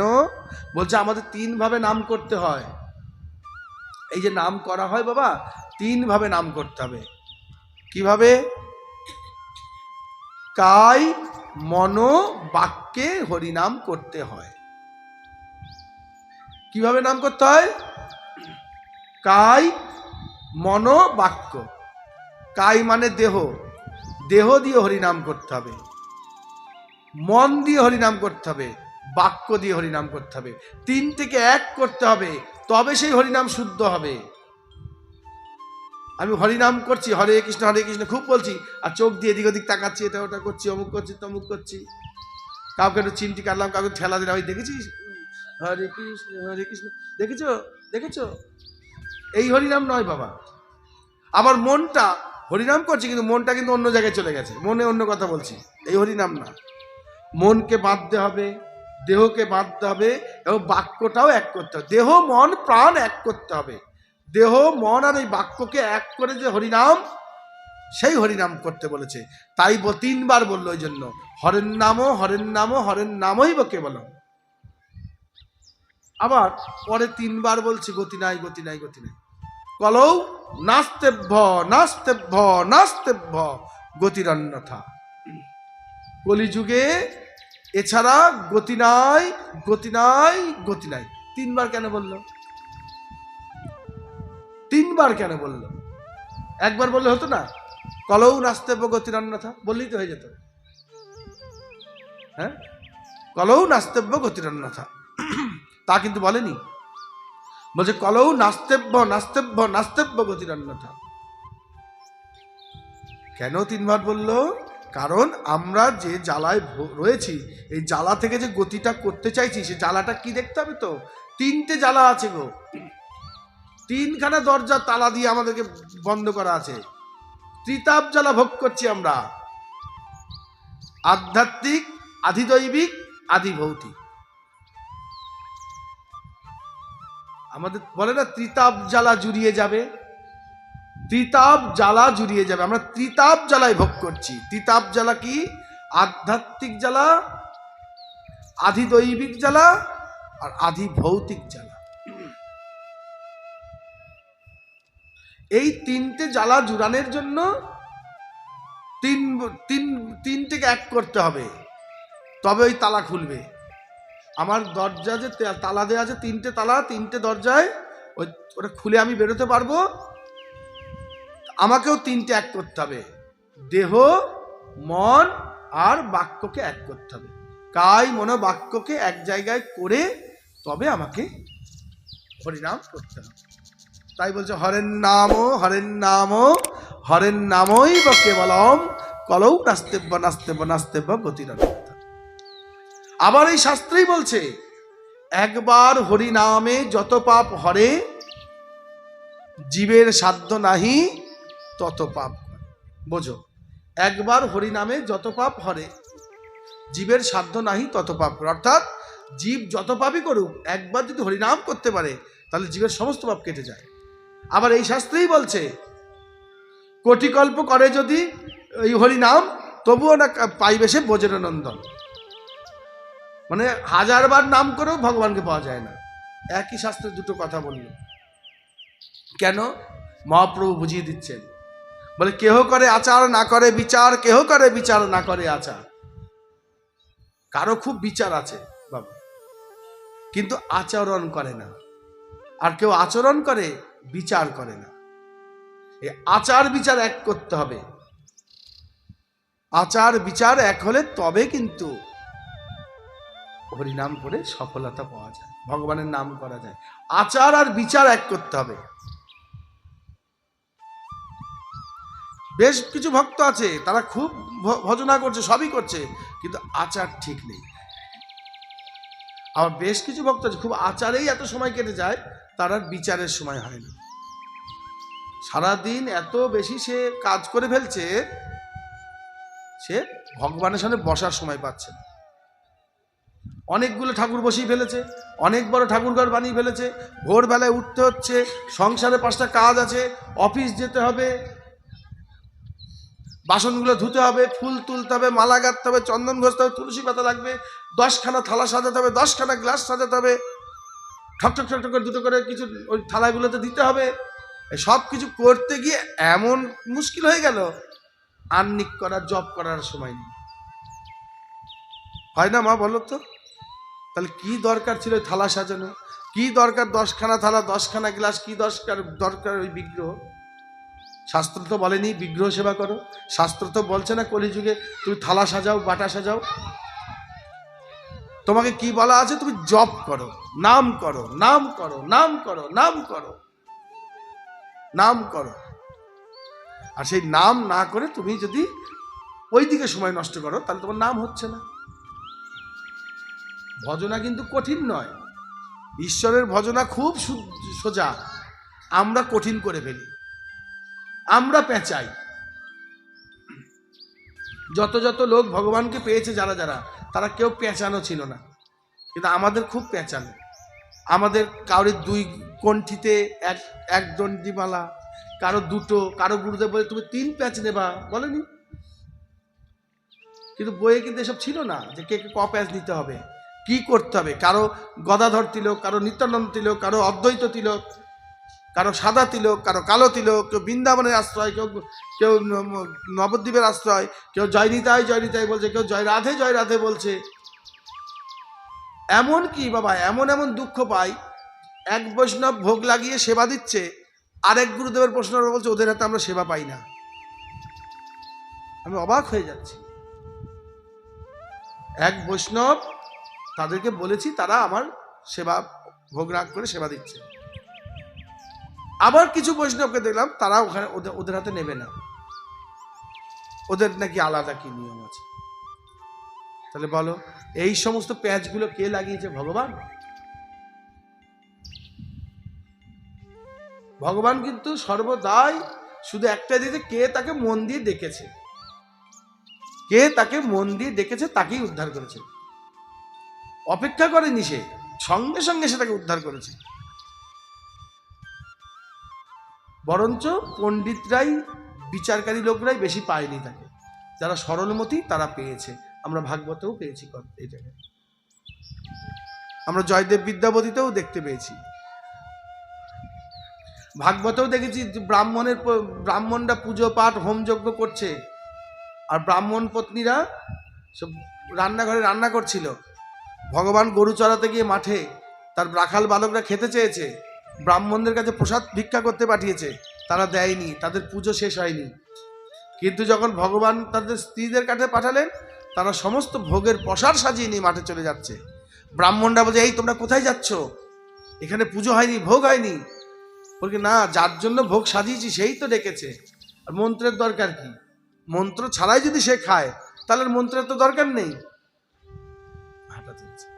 ওই যাবে না, বল তুমি বারণ করো না, আমি তোমাদের স্বামী বলছি, বারণ করছি, যাবে না, আমি তোমাদের পতি।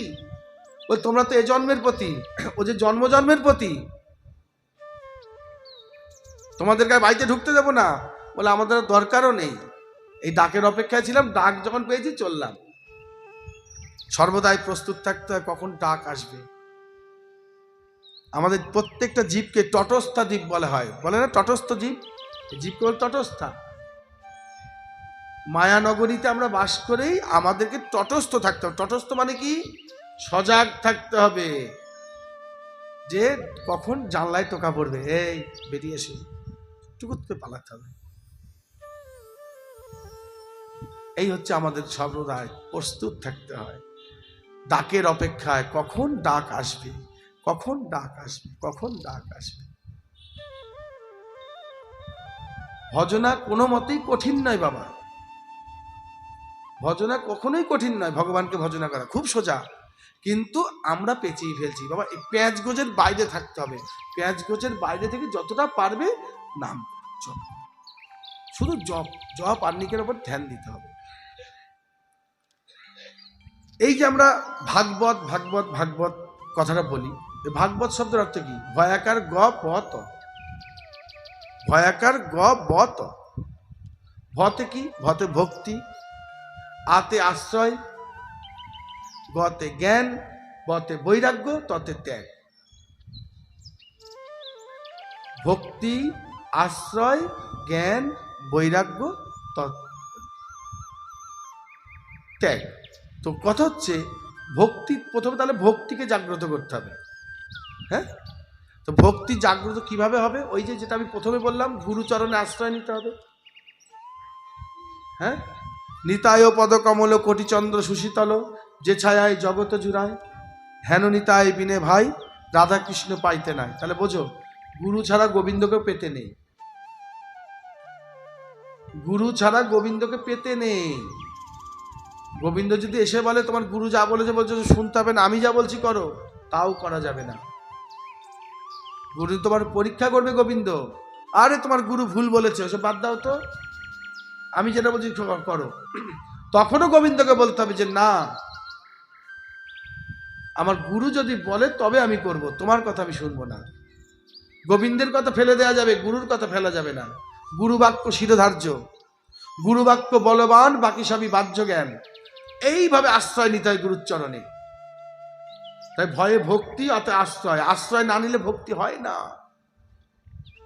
আশ্রয় করিয়া ভজে তারে কৃষ্ণ নাহি ত্যাজে।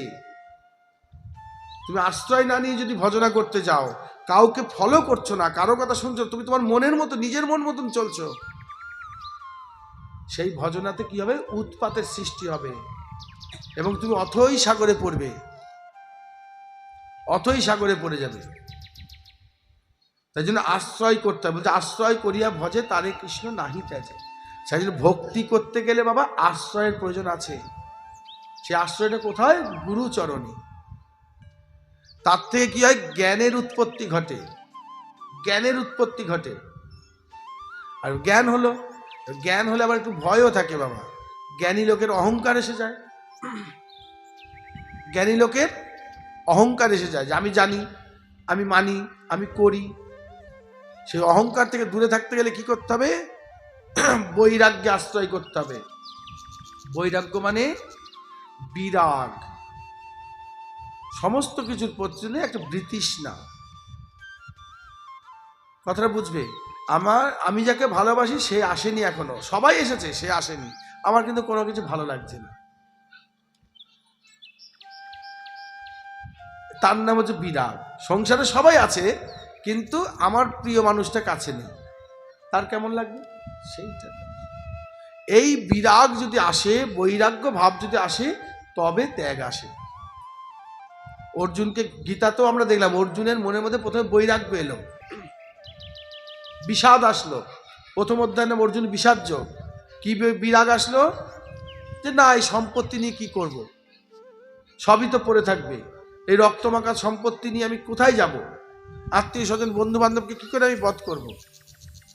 তখন ত্যাগ আসলো, আমি সব ছেড়ে দেবো, আমি সব ছেড়ে দেবো, আমার দরকার নেই। কিন্তু অর্জুনের একটু ভুল হয়ে গেছে, ভগবান সেই ভুলটা সারিয়ে দিলেন। কি ভুল? এক কথার ভুল। অর্জুন, তুমি এখানে আত্মীয় স্বজন বন্ধু বান্ধব গুরুদেব দাদু এদেরকে দেখে তো বলছো সব ত্যাগ করে দিলাম? না, সম্পত্তি ত্যাগের কথা বলা হয়নি, তোমাকে ত্যাগ করতে হবে আত্মীয়তা। কথাটা বুঝো? বাড়িঘর ছেড়ে দিলেই সন্ন্যাসী হয় না। বাড়ি করলো, বাড়িতে থাকলো না, সে বেরিয়ে গেল, দিয়ে সারাদিন টাকার চিন্তা করছে আর কোটি টাকার মঠ মন্দির বানাচ্ছে, করছে না? সেটা সন্ন্যাসীর লক্ষণ নয়।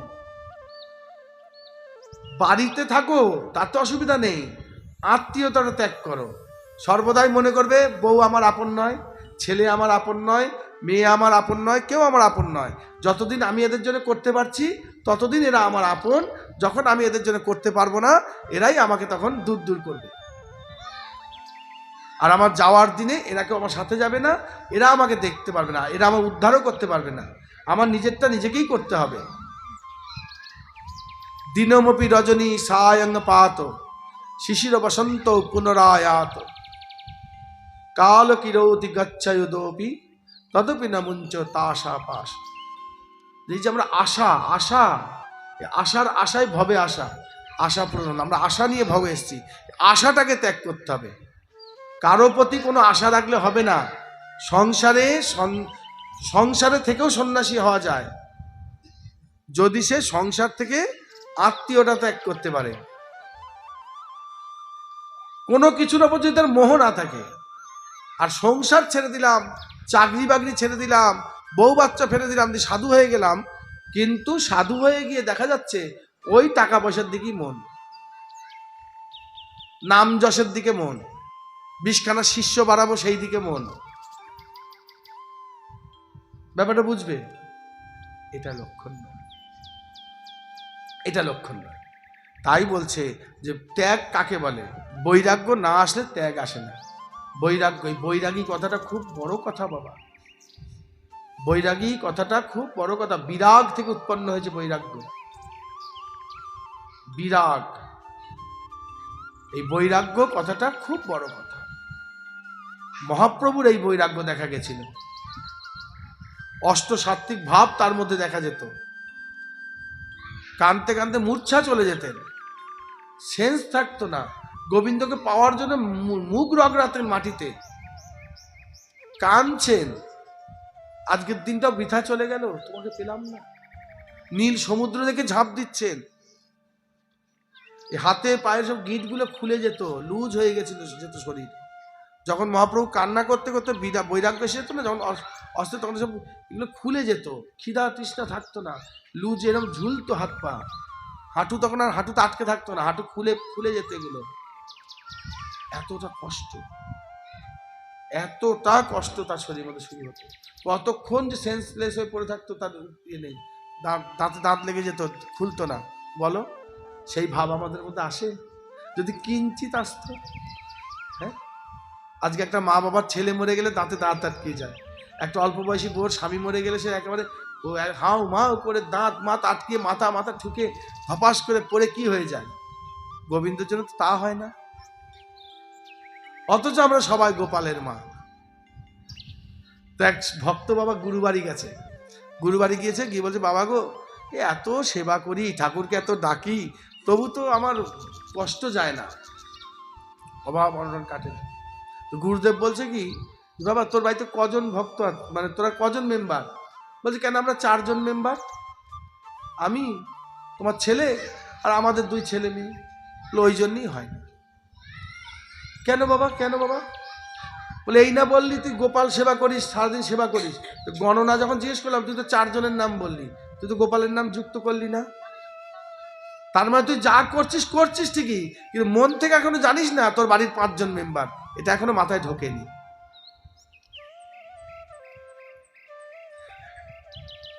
একটা ছেলের পিছনে যা খরচ হয় আমার, যদি গোপালের পিছনে এই খরচটা করতে হতো বাবা, কি যে করতাম তার ঠিক নেই। গোপাল কেনা মাথায় দিকে বেরিয়ে যেত।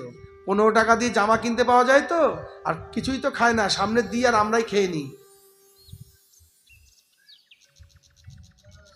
সবাই আমরা মা হয়ে যাচ্ছি। একটা ছেলে মানুষ করেছে যে সে জানে যে একটা ছেলের পিছনে কত খরচ হয়, কত ঝই ঝামেলা সামলাতে হয়।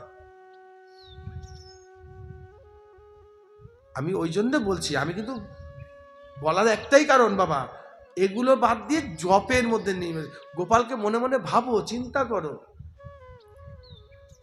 একটা ছোট শিশু হামাগুড়ি দেওয়া গোপাল, ওর ঝামেলা সামলানো 4টিখানি ব্যাপার না। মা যশোদা পাগল হয়ে যেত। কি অত্যাচারটাই না গোপাল করতো মা যশোদা। আমার মহাপ্রভু কত অত্যাচার করেছে। আকাশে উড়ে যাচ্ছে পাখি দেখে কান্না শুরু করেছে, ওই পাখি ধরে দাও। রাত্রিবেলা উঠোনে নেমেছে, কাঁদছে, কি হয়েছে? চাঁদ তারা এনে দাও। মহাপ্রভু কাঁদছে। সে কি কান্না, কান্নাই থামানো যাচ্ছে না। কি না চাঁদ আর তারা নিয়েও খেলবে, চাঁদ তারা এনে দাও। পাখি, আকাশে উড়ন্ত পাখি বলছে আমাকে ধরে এনে দাও, ওই পাখিটাই চাই। আর গোবিন্দ তো দেখেছে আরাম করে মায়ের স্তন পান করছিল, আর মাও খুব আদর করছে, আমার ছোনা, আমার মনা, আমার জাদু, আর তুমি আমার সব, তুমি আমার নয়নের মণি, তুমি আমার হৃদয়ের মণি বলে খুব আদর করছে। আর ও আরাম করে স্তনটা চেপে ধরে টুকটুক করে দুধ খাচ্ছে, আর চোখটা ঝিমুনি ঝিমুনি ভাব, খুব মজা পাচ্ছে। হঠাৎ করে দুধ উতলে উঠেছে, মা ঝপ করে কোল থেকে টানে নামিয়ে দিয়ে দুধ নামাতে গিয়েছে, ব্যাস রাগ হয়ে গেছে। হ্যাঁ, এই না বললা তুমি আমাকে যে আমি প্রাণ, আমি প্রাণধন, আমি জীবন, আমি তোমার নয়নের মণি, আর দুধ উতলাচ্ছে আর আমাকে টেলে নামিয়ে দিলে। এই তোমার নয়নের মণি। সোজা ভিতরে ঘরে চলে গিয়ে লাঠি নিয়ে যত ননির ভাণ্ড ছিল বাড়ি মেরে ভেঙে একেবারে একাকার করে দিয়েছে। মায়ের কিছু রাগ হয়ে, যে কি এরম বাদরামি তো সহ্য করা যায় না, আজকে তোকে মারবো, বাঁধবো। ছুটছে না, গোপালকে বাঁধবে। আমরা জানি দামবন্ধ লীলা, শুনেছি। তা একটা বাচ্চার ঝামেলা সামলানো কম ব্যাপার নয় বাবা। তো আমরা ওই আভরণে বৈষ্ণব হয়ে গেছি, আচরণে বৈষ্ণব হওয়ার কথা শাস্ত্র বলছে। আচরণে বৈষ্ণব হতে হবে, আচরণে বৈষ্ণব। আচরণটাকে খুব সুন্দর শিখতে হবে। তাই জন্য বলছি যে আপনি আচরি ধর্ম পরেদের শেখাও। আমি যেটা করি না সেটা আরেকজনকে শেখাতে গেলে তো হবে না, আমাকেও এই আচরণগুলো করতে হবে। তো ভাগবত কথার অর্থ কি? তাহলে ভক্তি, জ্ঞান, বৈরাগ্য, ত্যাগ, এই হল আশ্রয়। ভক্তি, ভয়ে ভক্তি, আতে আশ্রয়, গতে জ্ঞান, বতে বৈরাগ্য, ততে আশ্রয়। এই ভাগবতের মধ্যে 12টি স্কন্ধ আছে, 335টি অধ্যায় আছে, 18,000 শ্লোক আছে ভাগবতে। এবং এই ভাগবত এত মধুর, মানে এত অমৃত সমান এবং দেবদুর্লভ বলা এই ভাগবতকে। যখন সুখদেব গোস্বামী এই ভাগবত শ্রবণ করাচ্ছিলেন রাজা পরীক্ষিতকে, তখন দেবতারা অমৃতের ভাণ্ড নিয়ে চলে এসেছিলেন। অমৃতের ভাণ্ড নিয়ে চলে এসেছিলেন। কি বলছেন সুখদেব গোস্বামীকে? যে এই অমৃত নাও, পরীক্ষিতকে খাইয়ে দাও, তাহলে ও অমর হয়ে যাবে, ও আর মরবে না। তার বিনিময়ে ভাগবতটা আমাদেরকে দাও, দেবতারা নিতে যাবে। পরীক্ষিত তো রেগে গেছে, এই সুখদেব গোস্বামী তো রেগে গেছে। কি রাগের কারণটা কি? দেবতারা শুদ্ধ মনে আসেনি। ভাগবতের যদি প্রয়োজন ছিল তাহলে দেবতারা তো ওখানে বসেই পড়তে পারতো ভাগবত শোনার জন্য। এই যে এই লোকটা বাড়ি যাচ্ছিল, মাইকে শুনতে পেয়েছে, মনটা টেনেছে যে না গিয়ে একটু বসি ভাগবতটা শুনি। এটাই হচ্ছে ভক্তের লক্ষণ। দেবতারা তো সেভাবে আসেনি, ব্যবসা করতে এসেছে। এই অমৃত দিচ্ছি, ওকে খাইয়ে দাও, ভাগবতটা আমাদের দাও, আমরা নিয়ে চলে যাই।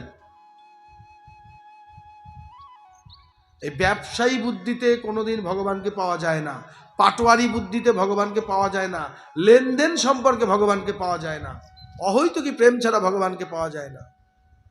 তুমিও দেবো আমিও দেব, এই স্বভাব ভগবানকে পাওয়া যায় না। ভগবান বলছে যে করে আমার আস তার করি সর্বনাশ। তুমি আমাকে যত ডাকবে আমি তোমাকে তত সর্বনাশ করে দেবো, দেখি তুমি কি করে আমাকে সামলাতে পারো, দৌরাত্ম করব। বুঝতে পারছো? বলেন না যে না বিয়ে কানাইয়ের মা। একটা বাচ্চাকে পেটে ধরিয়ে জন্ম দিতে যে কত খাটনি সেটা মা জানে, যার হয়নি সে আর কি করে বুঝবে মা হওয়ার কি ঝামেলাটা। কানাইয়ের মা হতে গেলে বাবা একটু অনেক কষ্ট আছে, অনেক কানতে হবে। বিনা প্রেম সে নাহি মিলে নন্দ নালা। প্রচুর চোখের জল, কফটা চোখের জল ফেলেছো, তুমি গোবিন্দ পাবে। বুঝতে পারছো তো? কঠিন কঠিন বাবা, কিন্তু ওই আবার সোজা। যতটা কঠিন ততটা সোজা। তুমি যদি ঘুর পথে আসো তাহলে প্রচুর কঠিন, আর তোমাকে সোজা রাস্তায় চলে আসো সোজা। অহৈতুকী প্রেম, সে যদি তোমায় কৃপা করে সব সোজা, আর সে যদি কৃপা না করে সব কঠিন। তোমার আচরণে সে কৃপা করবে, তোমার আচরণে সে কৃপা করবে। অতএব আচরণটাকে পাল্টাও, নিজের স্বভাবটা পাল্টাও, নিজের চরিত্রটা পাল্টাও, যেন ভালো লাগে, তার চোখে যেন ভালো লাগে, তার চোখে পড়তে হবে। সে যেন বলে না ওই লোকটা তো খুব ভালো, ওই ছেলেটা তো খুব ভালো। তোমার আচরণে আমি ভালো বলে গাইতে গেলে হবে না, আমি ভালো বলে গান করলে হবে না, আমার আচরণ বলে দেবে আমি ভালো কি মন্দ। সাধুর স্বভাবে বলে দেওয়া যাবে যে সাধু কতটা ভালো। গাছে যদি কাঁঠাল পাকে না, লোকে এমনি টের পেয়ে যায় যে কাঁঠাল পেকেছে, কারণ তার গন্ধতেই বোঝা যায় যে কাঁঠালটা পেকেছে। তদ্রূপ অন্তর থেকে যদি ভক্তি আসে, আজকে দেবতারা যদি আজকে ভাগবত শুনতে হতো, ওখানে বসে পড়তে পারতো, ভাগবত শুনি। তারা ভিআইপির মতো এসেছে, ব্যবসা করতে এসেছে। কি বলছে না অমৃত দিচ্ছি, ভাগবতটা আমাদের দাও, দেয়া হয়নি। তাই ভাগবতকে বলা হয় দেব দুর্লভ। এই ভাগবত হচ্ছে দেব দুর্লভ। দেবতারা চলে গেছে ব্রহ্মার কাছে, বলছেন যে হে পিতামহ দেখেন সুখদেব গোস্বামীর কত বড় স্পর্ধা। কি স্পর্ধা? ভাগবত আমাদেরকে দেয়নি, অমৃতর বিনিময়ে ভাগবত আমাদের দিল না, ফিরিয়ে দিয়েছে আমাদের। কি আছে এই ভাগবতে? ব্রহ্মাজি বলছেন ঠিক আছে 7 দিন অপেক্ষা করো, 7 দিন পরেই দেখা যাবে যে কি ভাগবতে কি আছে না আছে। 7 দিন পার হয়ে যাওয়ার পর যখন পরীক্ষিত রাজা রথে করে বৈকুণ্ঠে যাচ্ছে, দেবতারা হাঁ করে তাকিয়ে আছে, ব্রহ্মাজিও দেখছে, কারণ বৈকুণ্ঠে ব্রহ্মাও যেতে পারে না, দেবতারাও বৈকুণ্ঠে যেতে পারে না বাবা। আমার গোবিন্দের যে বৈকুণ্ঠ ধাম, বৈকুণ্ঠ, বৈকুণ্ঠ মানে জানো? হ্যাঁ, কুণ্ঠা মানে কি? কুণ্ঠা মানে পাপ। কুণ্ঠা এই কথাটার শব্দ হচ্ছে পাপ, আর যেখানে পাপ নাই তার নাম বৈকুণ্ঠ। বোঝা গেল? যেখানে সামান্যতম পাপের আশ্রয় নেই সেই জায়গার নাম বৈকুণ্ঠ, সেইখানে গোবিন্দ থাকে। যেখানে সর্বদাই ন্যায্য বিচার চলছে, যেখানে কোনো রকমের পাপের আশ্রয় নেই। স্বর্গরাজ্যেও পাপ আছে, শুধু যে আমাদের এখানে পাপ আছে তা না, স্বর্গেও পাপ আছে। দেবতারাও অনেক অনেক পাপ করে ফেলে, পাপ পাপ বহু জায়গায় আছে, কিন্তু বৈকুণ্ঠতে পাপ নেই। তাই ব্রহ্মা তাকিয়ে তাকিয়ে দেখছেন যে পরীক্ষিত রাজা চলে গেল 7 দিন ভাগবত শ্রবণ করে, এবং দেবতারাও দেখছেন যে পরীক্ষিত রাজা চলে গেল। এত ভাগবত কি আছে ভাগবতে? দাঁড়িপাল্লা আনা হলো, দাঁড়িপাল্লা নিয়ে এসে একদিকে ভাগবত রেখে সমস্ত শাস্ত্রগ্রন্থকে অপর দিকে চাপানো হয়েছিল, কিন্তু অত শাস্ত্রগ্রন্থ হতেও ভাগবতকে একটু হিলাতে পারেনি। ভাগবতকে একটু হিলাতে পারেনি, এই হচ্ছে সেই ভাগবত মা। সারা জীবন ব্যাখ্যা করলেও শেষ হবে না, মধুর থেকেও মধুর এই ভাগবত। এ দেখো দু কথা কি বললাম, এ তো রাত হয়ে গেল, টাইম হয়ে গেল, অধিবাস হবে। বুঝতে পেরেছ? এই ভাগবতে 365টি অধ্যায় আছে, 18,000 শ্লোক আছে, 12টি স্কন্ধ আছে। এই 12টি স্কন্ধ সম্পূর্ণ ভগবান বলছেন আমার দেহ। প্রথম আর দ্বিতীয় স্কন্ধ হচ্ছে ভগবানের 2 চরণ, তৃতীয় আর চতুর্থ স্কন্ধ হচ্ছে ভগবানের 2 জাং উরুদেশ, পঞ্চম স্কন্ধ হচ্ছে ভগবানের কোটি দেশ নাভি, মাজা কোমর নিয়ে নাভি, ষষ্ঠ স্কন্ধ হচ্ছে ভগবানের হৃদয়, সপ্তম আর অষ্টম স্কন্ধ হচ্ছে ভগবানের 2 বাহু, নবম স্কন্ধ হচ্ছে ভগবানের কণ্ঠদেশ, দশম স্কন্ধ হচ্ছে ভগবানের মুখবিবর, একাদশ স্কন্ধ হচ্ছে ভগবানের ললাট, আর দ্বাদশ স্কন্ধ হচ্ছে ভগবানদের মস্তক। যার জন্য ভাগবত যখন কোথাও আসে সঙ্গে সঙ্গে উঠে দাঁড়াতে হয়, স্বয়ং ভগবান সেখানে এসেছে। ভাগবতের সামনে কোনো অসৎ আচরণ করতে নেই, খুব শুদ্ধ মনে ভাগবত শ্রবণ করতে হয়, কারণ ভাগবত স্বয়ং ভগবানের অবয়ব। যখন ভগবান তার দ্বারকা লীলা মানে নরলীলা সমাপ্ত করবেন, তখন উদ্ধব ভগবানকে প্রশ্ন করেছিলেন, এই যে কলিযুগ আসছে, কলির করাল গ্রাসে জীব তো একেবারে তছনছ হয়ে যাবে, তাহলে তাদেরকে রক্ষা করবে কে? কলিযুগে তো কোনো অবতার নেই, কলিযুগে ভগবানের সে পূর্ণ অবতার নেই তো, শাস্ত্রে যে বর্ণনা আছে কলিযুগের অবতার সেই লাস্টে আসবে কল্কি অবতার। বিষ্ণু যশা পণ্ডিতের ঘরে ভগবান কল্কি অবতারে আবির্ভূত হবেন এবং সমস্ত জগৎকে মানে ধ্বংস করে দিয়ে আবার নতুন করে সৃষ্টি করবেন। তার আগে কোনো অবতার নেই। তাহলে এরা যাবে কোথায়? এই জীব যাবে কোথায়? ভগবান কি বললেন? বলছে পূর্ণরূপে আমি ভাগবতের মধ্যে বিরাজ করব। এবং যখন ভগবান তার ওই নরলীলা সঙ্গ করলেন, দেহটা ত্যাগ করলেন, উদ্ধব দেখতে পেল যে ভগবান পুরো জ্যোতি নিয়ে ভাগবতের মধ্যে প্রবেশ করে গেলেন। জয় জয় শ্রীমদ ভাগবত প্রেমানন্দে, হরি হরি বলমন, হরি বল হরি বল হরি। এই ভাগবতের মধ্যে কি আছে? ভাগবত কেন পাঠ করব? ভাগবতের মধ্যে 3টে জিনিসের উদয় হয় ভাগবত শ্রবণ করলে, ভাগবত পাঠ করলে। কি হয়? জ্ঞান, ভক্তি আর বৈরাগ্য। জ্ঞান, ভক্তি আর বৈরাগ্য উদয় হয়। দেবর্ষি নারদ চারিদিকে ঘুরছেন আর দেখছেন সব দিকেই যেন অনাচার অনাচার, কোনোভাবেই কোনো জায়গাতে মানে আচারের ব্যবস্থা নেই। তখন তিনি চারিদিকে ঘুরতে ঘুরতে বৃন্দাবনে গিয়ে পৌঁছেছেন।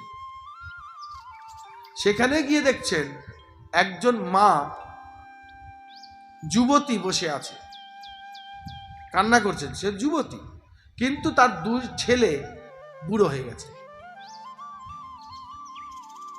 হ্যাঁ,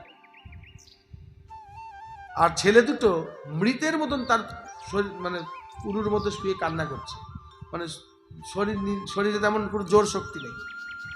দেবর্ষি অবাক হয়ে গেলেন যে কি ব্যাপার। দেবর্ষি প্রশ্ন করছেন, আপনি কে?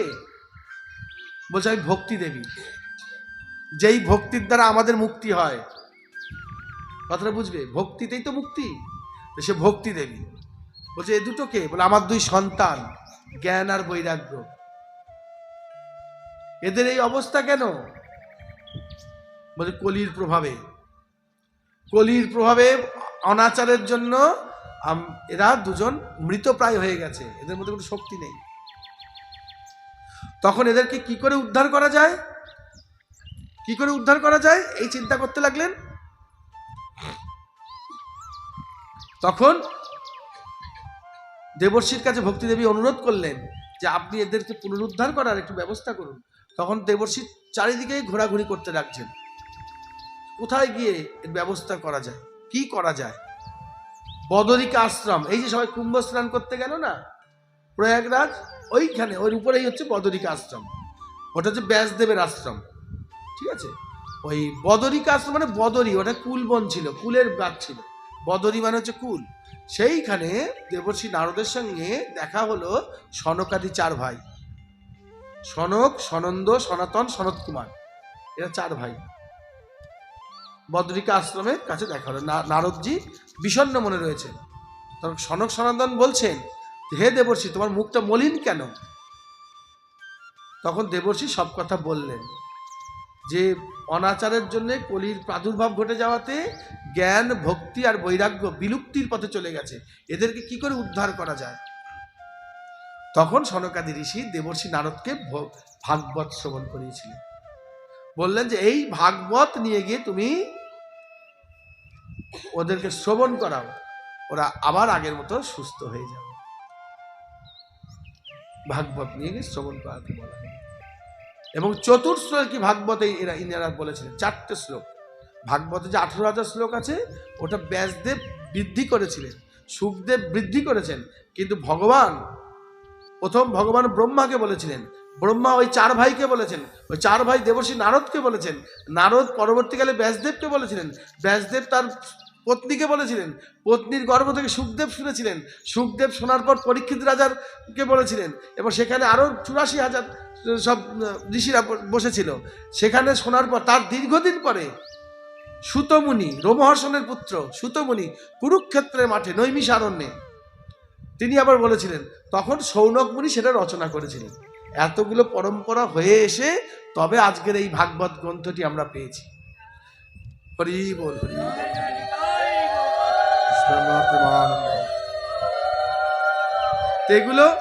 এইগুলো পরপর ভাঙতে গেলে অনেক সময় লাগে। এতে একদিনে একটা আসরে ভাগবত বোঝানো, কিছু কিছু আলোচনা হয় আর কি। একমাত্র ভাগবত শ্রবণ করতে গেলে যদি ভাগবত সপ্তাহ শ্রবণ করা যায়, সপ্তাহব্যাপী, তাও হয় না বাবা। তাও আমি দেখেছি ভাগবত সপ্তাহতেও অনেক ছোটখাটো করে বলতে হয়। মহাদেব যদি ভাগবত বলেন তাহলে তার 2 মাস সময় লাগে। সুখদেব গোস্বামী অনেক শর্টে 7 দিনের মধ্যে ভাগবত বলেছিলেন পরীক্ষিত রাজাকে। আর এই আসরেই যদি মহাদেবকে বসিয়ে দেওয়া হতো, মহাদেবের সময় লাগতো 2 মাস। মহাদেব 2 মাসের আগে ভাগবত সমাপ্ত করতে পারে। তাহলে ভাবুন, তাহলে আবার কত রস আছে এর মধ্যে।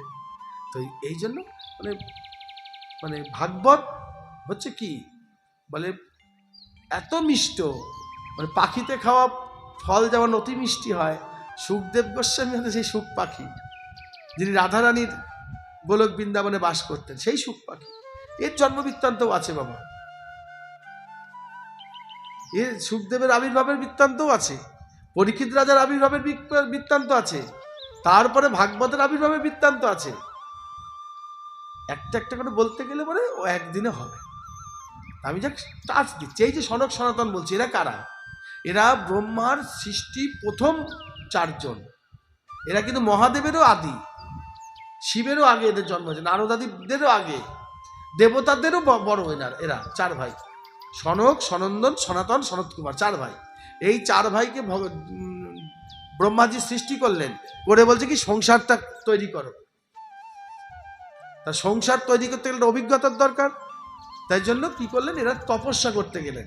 এরা তপস্যা করলেন, দীর্ঘদিন তপস্যা করার পরে যখন ফিরে এসেছেন সংসারে, তখন ব্রহ্মা বলছেন যে বাবা সংসার করার কথা। তার আগে বলছে, বাবা আমাদের আশীর্বাদ করুন। কি আশীর্বাদ? বলছে আমরা যেন 5 বছরের বালকের মতো সবসময় থাকতে পারি।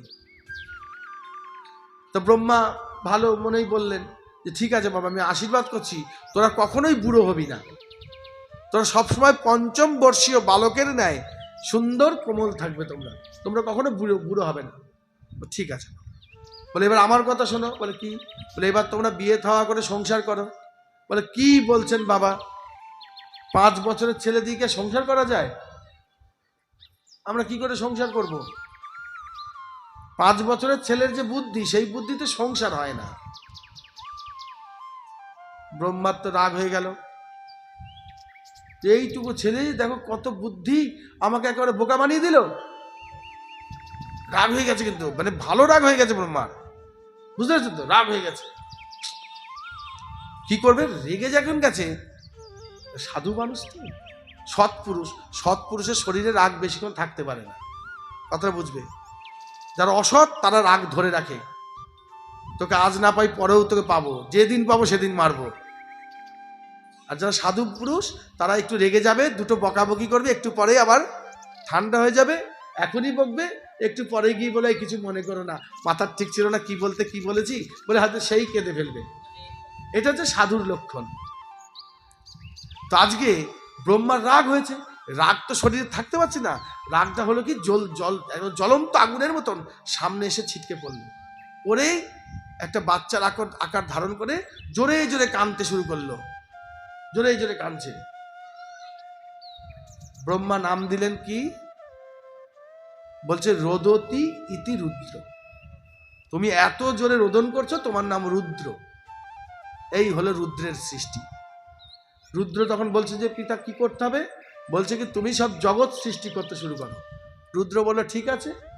সঙ্গে সঙ্গে রুদ্র একটু পরে একদম জগৎ সৃষ্টি করে ফেলেছে, ভূত পেত ডাকিনী যোগিনী, হ্যাঁ সব রাক্ষস খক্ষস, হ্যাঁ কত কিছু আছে না, একেবারে বানিয়ে ফেলেছে জগৎটাকে। তারা কেউ বলছে মার মার, কেউ বলছে কাট কাট, কেউ বলছে খাবো খাবো, ধর ধর, একেবারে বিশ্রী ব্যাপার চারিদিকে, সৃষ্টি একেবারে প্রলয় হয়ে যাওয়ার অবস্থা। ব্রহ্মা তখন বলছে কি ব্যাপার, এই যে সব প্রজা সৃষ্টি করে ফেলেছি, বলে বেশ করেছো বাবা, আর দরকার নেই, এগুলোকে তুমিই সামলাও।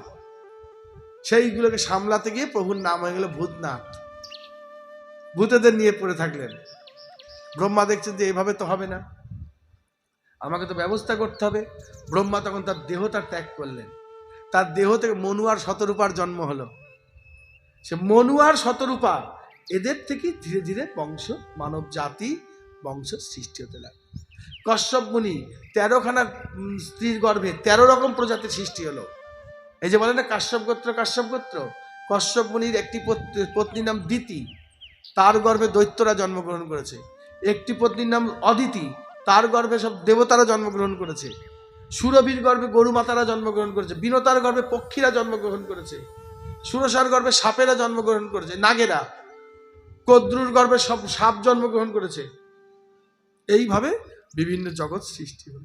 যত রকমের প্রজা আমরা দেখতে পাই তার মধ্যে বেশিরভাগ প্রজাই হচ্ছে কশ্যপ, যাদের কাশ্যপ গোত্রটা একটু বেশি দেখা যায় বাজারে, বহু জায়গায় কাশ্যপ গোত্র আছে। তো এইভাবে সৃষ্টি ক্রমশ এগোতে লাগলো। সেই সৃষ্টির প্রারম্ভ থেকে ভাগবত রয়েছে। ভাগবত আজকের নয় বাবা, আমরা মনে করি যে পরীক্ষিত রাজাকে সুখদেব ভাগবত শুনিয়েছিলেন, কিন্তু না, ভাগবত আরো আগে থেকেই ছিল। প্রথম থেকে ভাগবত চলে আসছে, শুধু ব্যাসদেব তার বিস্তার করেছিলেন। ব্যাসদেব হচ্ছে স্বভাব কবি, ব্যাসদেবের বিস্তার ক্ষমতা অনেক বেশি ছিল। ব্যাসদেব 14খানা শাস্ত্র লিখেছেন, 18খানা পুরাণ লিখেছেন, এবং ব্যাসদেব সমস্ত ভাগবত রচনা করেছেন, বেদকে বিভাগ করেছেন, ঋক সাম যজু অথর্ব, বেদের পরবর্তী অংশ বেদান্ত রচনা করেছেন, প্রচুর করেছেন ব্যাসদেব।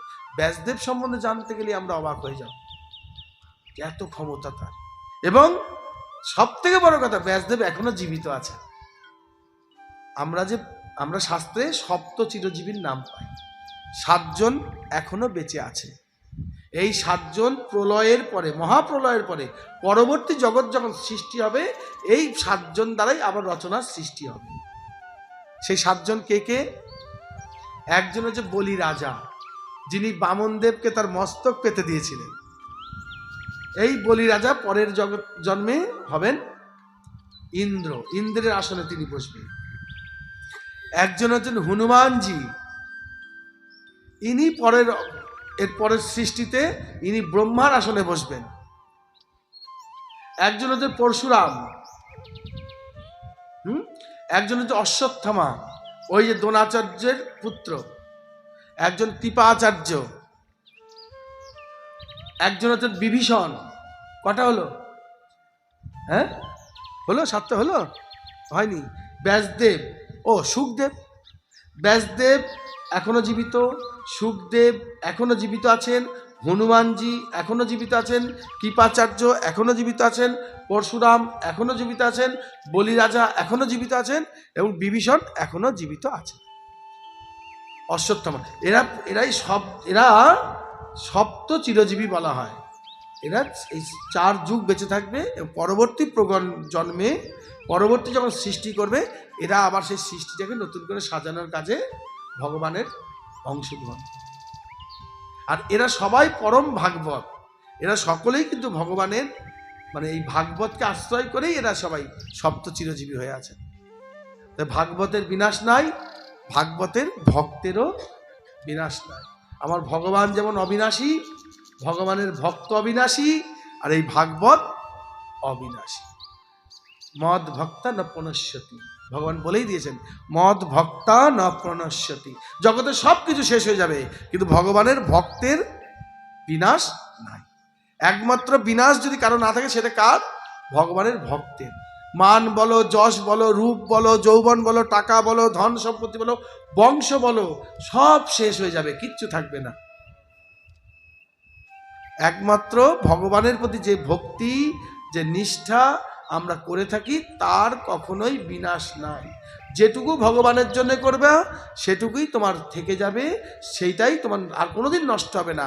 তাই বলে অর্থকে অনর্থ না করে অর্থকে পরমার্থে পরিণত করতে হবে।